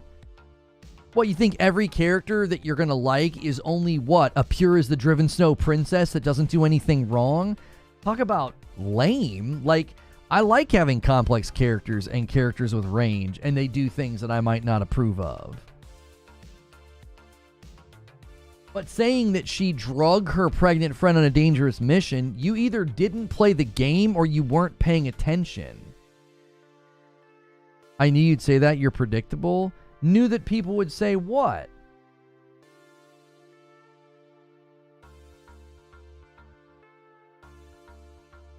Oh, are they talking about Ellie dragging Dina? She didn't find out Dina was pregnant until they were on the mission. I thought he was talking about Abby. AOZ is going to try to help extend the show, and he bumps the line to 131. A simple 20 bomb would do it. You guys got 5 minutes. 6 count. Oop, AOZ is going to do another one. And he bumps the line to 132. He's like, let's keep the show going, boys.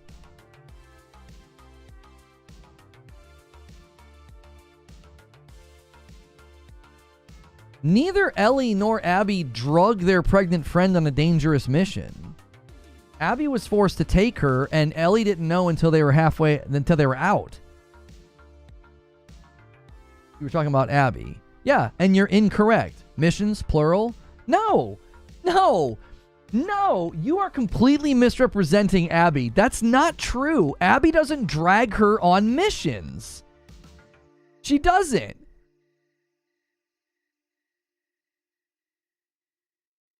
She's forced to take her the one time. And then the second time, she goes on the mission without Abby. And Abby's not happy when she finds out that they're there. Or maybe not happy. I can't remember how that plays out when they get to the aquarium or whatever. She doesn't drag her along. You're saying things that aren't true. Joker Quinn with a single gifted. He says, come on, boys. Let's rally it quick.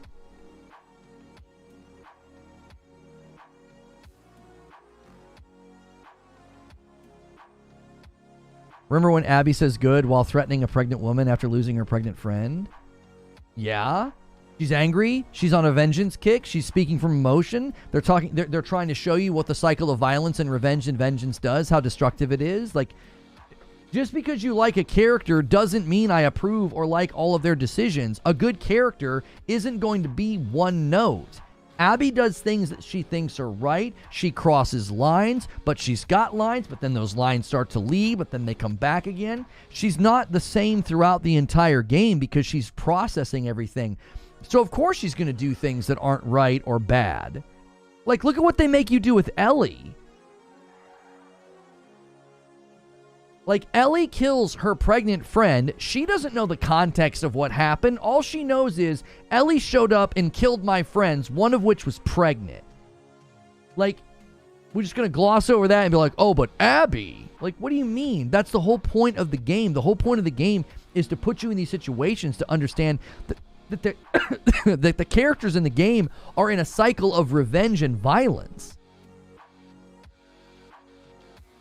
And Abby doesn't drag her pregnant friend on missions. You're driving this narrative about her and trying to make her character and who she is by saying things that aren't true. That's why I was like, have you even played the game?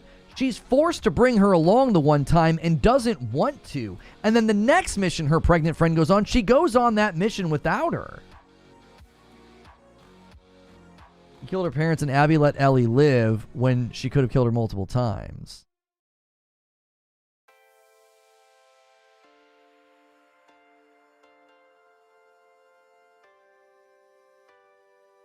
All right, we've got 4 minutes. 4 minutes. We need 17. Forget me not with a $5 super chat tip. Talk about TLU 2 sales are extremely dishonest among the community. TLU 1 took 7 years to sell 20 million. TLU 2 sold 10 million as of January of 2022. So it sold 10 million in 2 years, and TLU 1 sold 20 million over 7 years. Yeah, and TLU 2 had people buying it multiple times. That's also true.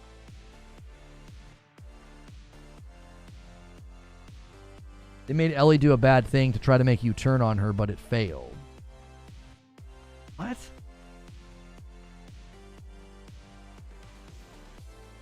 Forced to bring her along because she couldn't stop Mel at any point. You can't be serious.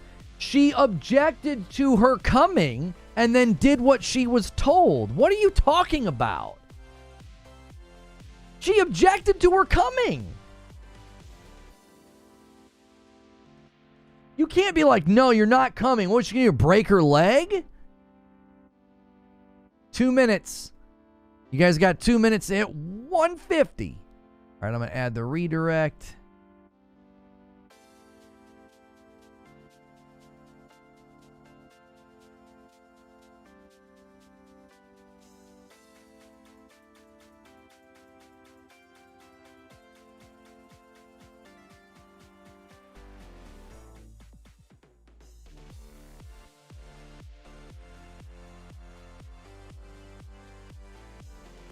Five years, not 7. The one stat I saw said 7. Maybe there's different sites with different records of the sales.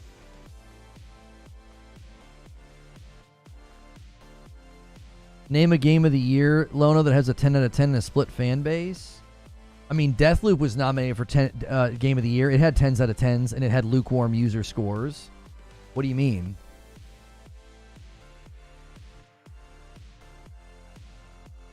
The game was hailed as well-designed, built at quality, well-written. The combat mechanics are brilliant and very well-evolved, and the users raged against it and gave it a bad score on Metacritic. You know what's funny is you're citing Metacritic, which is hilarious. Do you want to look at its score everywhere else where you actually have to buy the game to give it a score? Do you? You got to run to Metacritic where a bunch of angry haters went and review bombed it, but if you actually go to its score on the PlayStation, it is a 4.47. An 89%. See, you guys always do the same thing. You're dishonest about the game, you misrepresent the character, you said things about the story that weren't even true, and you're going to cite the Metacritic user score as if that's factual, when it has an 89% on the PlayStation Store, where people actually have to buy it. 202,000 ratings, and it's got a 4.47. But sure, Jan, cite Metacritic as if it's authoritative. The user score on Metacritic is a joke. It's a joke. It's just a haven for review bombing for unverified, angry people who didn't purchase the game. I'm sure almost 250,000 people reviewed it on PlayStation and gave it a favorable score, but you want to go to Metacritic. It didn't win Game of the Year. It was a Game of the Year nomination, homie, which means it got a really great score from the review outlets, a lot of 10 out of 10s, and then a lukewarm score from the users. What's funny is I can actually go to verified purchases of Deathloop and show you a game with not great user scores compared to the review outlets. You can't do that with The Last of Us Part 2. When you actually go to an environment where only people who purchase it can review it, it has a good score. You've got to run to Metacritic. We all know the review scores on Metacritic are a joke. You can go over there and review bomb. You don't have to verify purchase. And Metacritic's never tried to put a stop to it because it's good for business. It drives click rate to the website.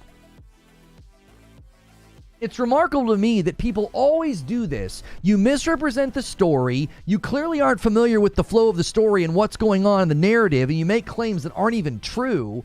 And then you're like, and the user score. Really? Benevolent Icon with 26 months. Haters going to hate. The fact that we keep talking about TLU 1 and 2 is testimony to the game's worthy experience of having, regardless of your opinion of the story. And that bumps the line to 134. You guys are basically out of time. I'm just continuing to debate, so you got a few extra minutes out of me. All you do is deflect and ignore facts. You're the one that's deflecting and ignoring facts, that you don't acknowledge the fact that you guys have misrepresented the story, stated things that don't happen. She doesn't drag her friend on missions. You said something that was false. A lot of people disliking the game buy the game, especially after the leaks. Yes, because going and giving a review score to a game you've never played is a verified and good way to review a game.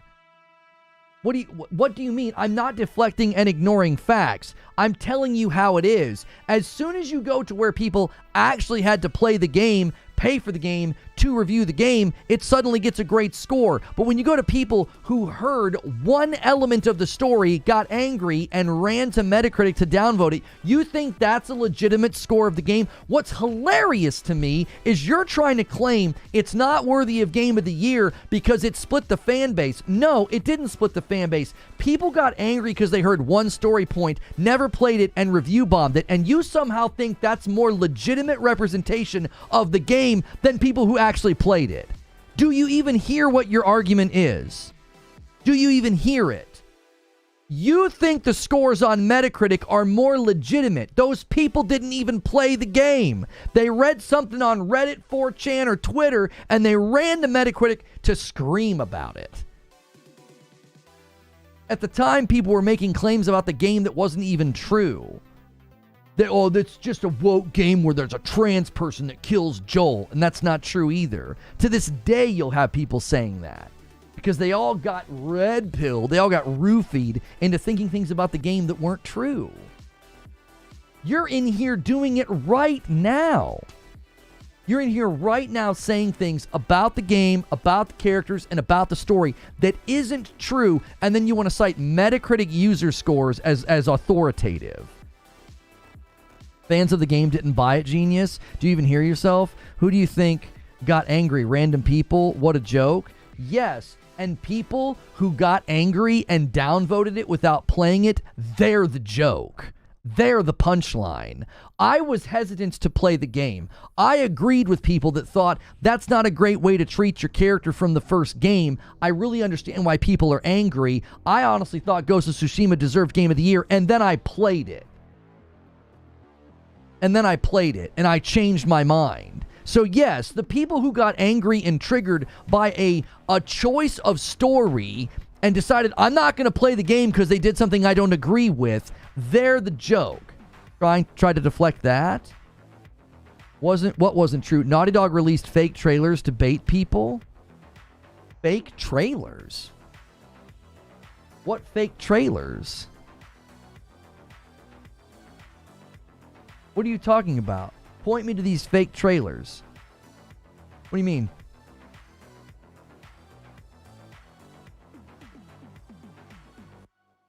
Anywhere that requires proof of purchase to review the game scored very well.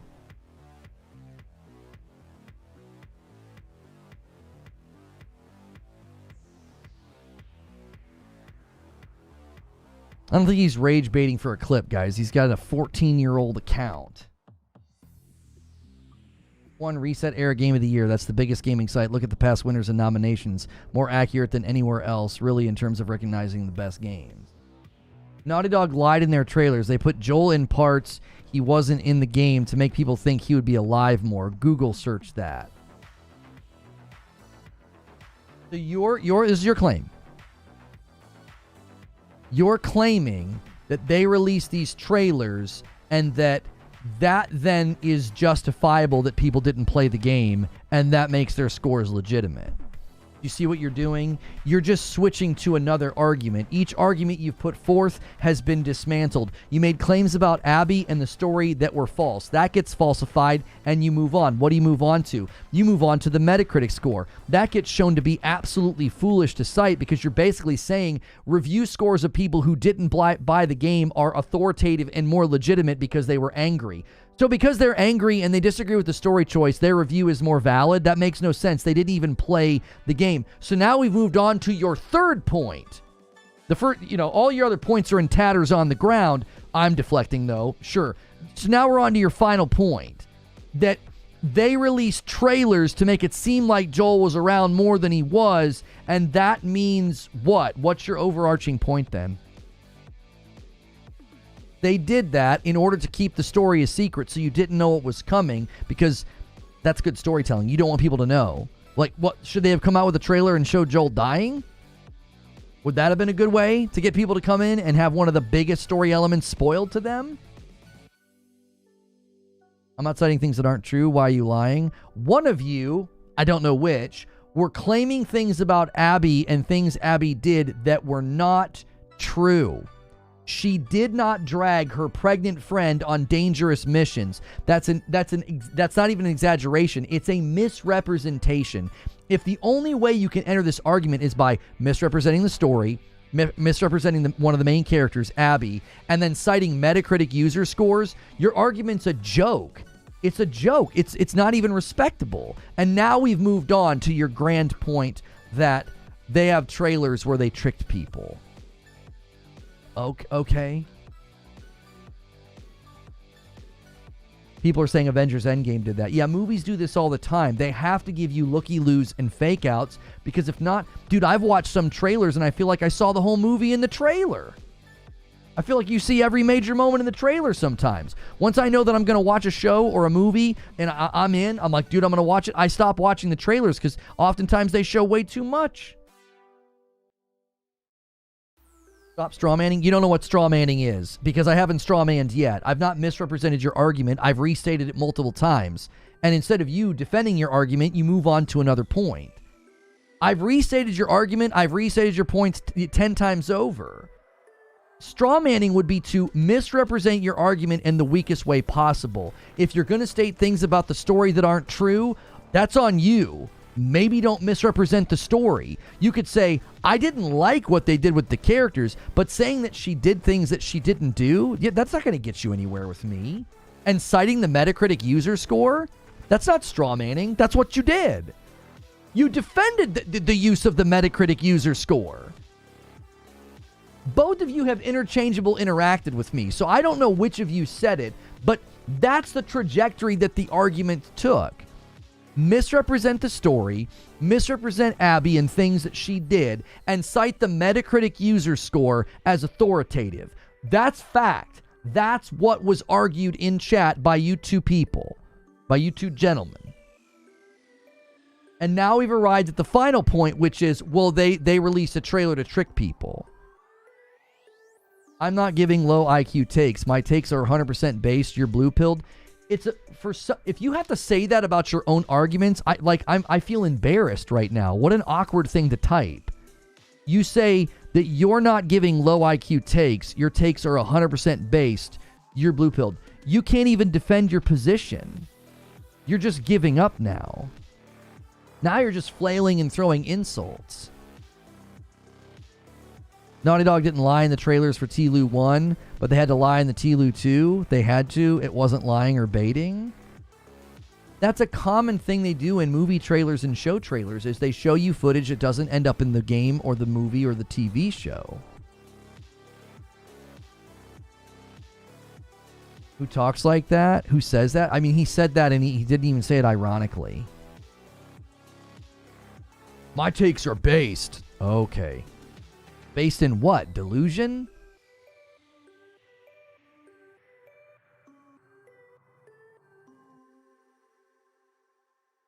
Blue pill. Yeah, I'm so blue pilled.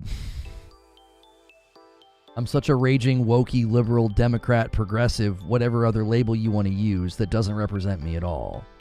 I'm defending myself. I'm not talking about you. I'm talking about your argument. I've continued to cite the argumentation points that you used. You don't need to defend yourself. You need to defend your argument. I've only cited your argument, brother. I've not once taken a swipe at you. I've said, you said this, not true. You cited this. Those are not authoritative. Those are people that didn't even buy the game. They didn't even play the game. Their reviews are not more legitimate than anybody else's. They're actually less legitimate. And now we're on to the last point, which is the trailer has fake out footage. You don't need to defend yourself. You need to defend your argument. The scenes did end up in the game, but they weren't with Joel. That's the point. They made people believe that Joel and Ellie would go on a revenge journey, and they switched in Dina. Okay? You've established that as a fact. What's your point? You've established that they did that with the trailers. I want to know what your point is. I'm granting that happened. What's your point based on that fact?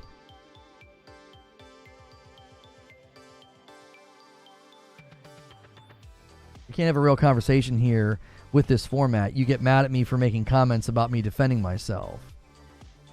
Cop out all you want then. Cop out. Either engage in the discussion or don't. I'm not saying the game has had fake footage. Please pay more attention. Homie, I don't know if you realize this or not. You're not the only person in my dadgum chat. I'm not just talking to you. I can't say every single time I go on a tangent or a sentence or a rebuttal or a response. By the way, this is in response to KG, Lord of Hollows, remark made at 1:32 Eastern Standard Time on December the 16th of 2024. I don't do that. I'm just engaging in the conversation. A lot of my responses aren't to you, they're to him. If you can't keep up with that, then how do you engage in a live chat, homie? I can't specifically indicate who I'm responding to every time. I'm just responding to the statements I see made.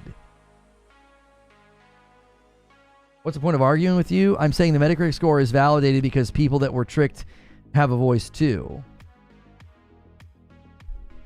So your point is the Metacritic score is valid because people felt tricked. Here's why you're wrong. Review scores are not meant for you to express anger with a decision made about the game. They're meant to represent the game's quality. If you haven't played the game, your review score doesn't count. It doesn't count. If you've never played the game, if I'm like, yeah, I didn't like the fact that they did that, I'm giving the game a 1. Let me give you an example. Let's imagine that Ghost of Yotei was a turn-based game, and I was very upset about that. And I didn't buy it, and I didn't play it. And I went to Metacritic, and I gave it a 1. Am I reviewing the game? Am I giving a representation of the game's quality, or am I simply responding in anger at a design choice that they made? So somebody comes to me, why'd you give that game a 1? Is it bad? Is it glitchy? Is it not good? No, they switched to turn-based. I'm angry. I gave it a 1. That's not a valid review of the game, brother. Just because you're angry with the choice they made, or you didn't like the fact that they had trailers to debate people because they didn't want people to know what was going on, because they knew if they put out a bunch of trailers of Ellie and Abby, you'd piece it together that Joel didn't make it, or maybe Joel got his leg broken or something. They didn't want you to know that. Getting upset about that and going to Metacritic and giving the game a 0 is not an assessment of the game's quality. The Metacritic score is not authoritative at all. It merely represents a cultural moment that happened where people learned things about the story. Much of it was very misrepresented and lied about. And then they got angry and they went and gave it a low score and never played it. And I was one of the people that was more in the middle. I didn't like the idea that they got rid of Joel either. I didn't like the way that I heard that they did it. And then I played the game. And it changed my mind. Don't you see how that works? My review score is more valid because I actually went in as a skeptic, played the game, came out on the other end a big fan. I still have criticisms of things they did inside the game. I didn't like that they made you fight Abby at the end. And I didn't like that they made you fight Abby a couple of times before that. It got old. I didn't like that as a gameplay design. It felt stupid. But I still loved the game. You're ignoring that the opposite is true. Review boosting is just as real as bombing.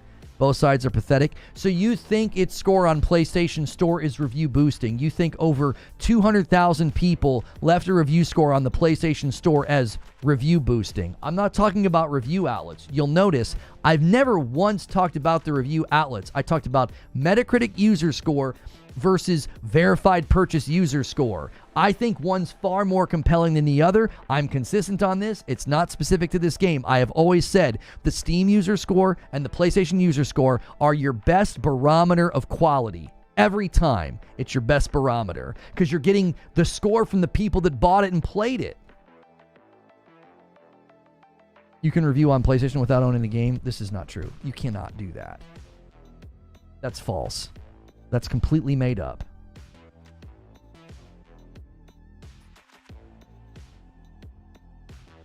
I'm not being dishonest, I'm being real.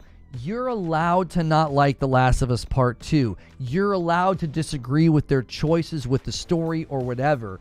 but misrepresenting Abby and things she did in the game to do some kind of weird character assassination is stupid. What a waste of time that is. Why say things that aren't true? Acting like the Metacritic score is more authoritative and more representative of the game's quality simply because it shows that people were angry is not a compelling argument. And last, and certainly not least, pointing to trailers that tricked people as a problem in a world where look at what happens when stories are spoiled. Look at what happens when the internet grabs onto story elements and runs with them, and it ruins the game, or it sullies the game, or it makes people not want to play because now they know what happens. They had to protect people from being able to deduce that. You can't just throw out trailers and be like, yeah, Joel dies about an hour in. You're saying things I didn't say. Just stop. I've not once attributed statements to you specifically. I'm retracing the argument that we were having. Whether it was you or the other guy, it doesn't matter. I'm not attributing statements to you individually. I'm not saying, Dark Dragonite, you said this. I was interacting with you and the other guy interchangeably. Anytime I'm pushing back or refuting or debating a point that you didn't make, just ignore that if you didn't say it. You're not the only person in the chat. Get out of the main character syndrome thing. There's other people here. I can't go through a back and forth argument like that and remember perfectly everything you said and everything that the other guy said. If you didn't say it, then just ignore the refutation. Just ignore it. I'm not refuting something you said. I'm refuting something that was said in defense of the position that that game didn't deserve Game of the Year, or that there was some kind of, conspiracy or whatever the case may be. Don't respond specifically to my comment as a combined comment. Get the frick over yourself. I'm not going to cater my dialogue style and my debate style to your desires. Go leave me a bad Metacritic score because I do something that you don't like. Because that's just how I'm going to debate, homie. It's a live fire exercise.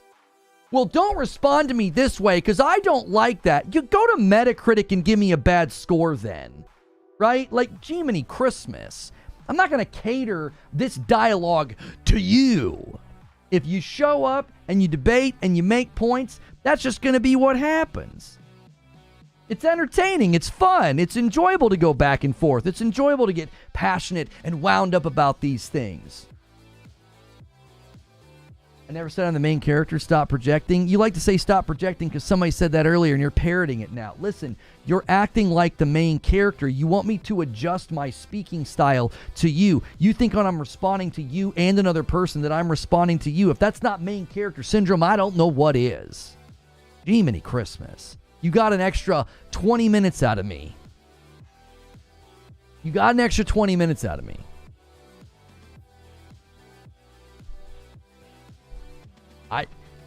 I don't agree with your position. I don't believe you or the other gentleman have made good arguments because you've either dealt in misrepresentations of the story or citing Metacritic user scores. I don't think either of those things are compelling. Misrepresenting the story automatically invalidates your argument. Thinking that Metacritic user scores are authoritative or representative of the product has got to be one of the worst things you could do because it's so easy to go over there and just lambaste a game that you've never even played. You've never even played it. I say this as somebody who thought Ghost of Tsushima deserved Game of the Year. I say this as somebody who had a very strong disagreement with them doing that to Joel. I say this as somebody who really didn't like playing as Abby when they first made me play as Abby. And then I got to the end of the dadgum game and I said they did it again. They told a compelling story. They did a great job with character arcs. And the combat was really, with the exception of one section, was really, really well done. So yes, I'm going to be dismissive of people who either misrepresent the story and the characters or want to cite Metacritic user scores.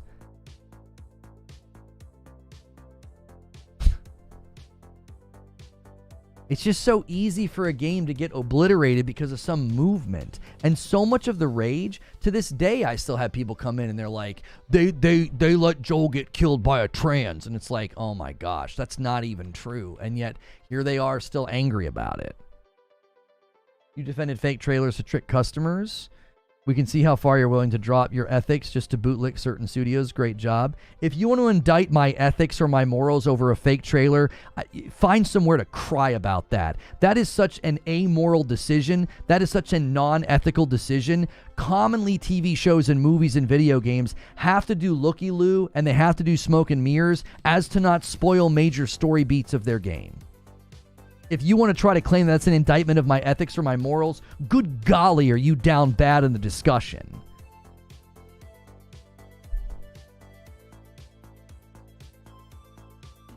This has nothing to do with morals and ethics. They do it with the Marvel movies. They've done it with plenty of movies. It's a common thing that they have to do. Look at what people did. Look at what people did with the story as soon as they knew elements of it. It was all over the internet. It was spoiled everywhere and, common theme, misrepresented and lied about. Something that you guys have in common as well.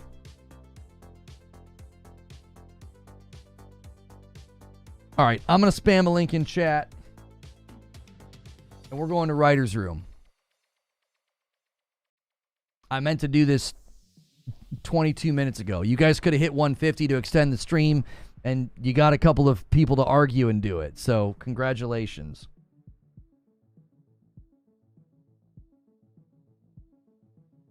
Oh, that's the wrong button. Hang on.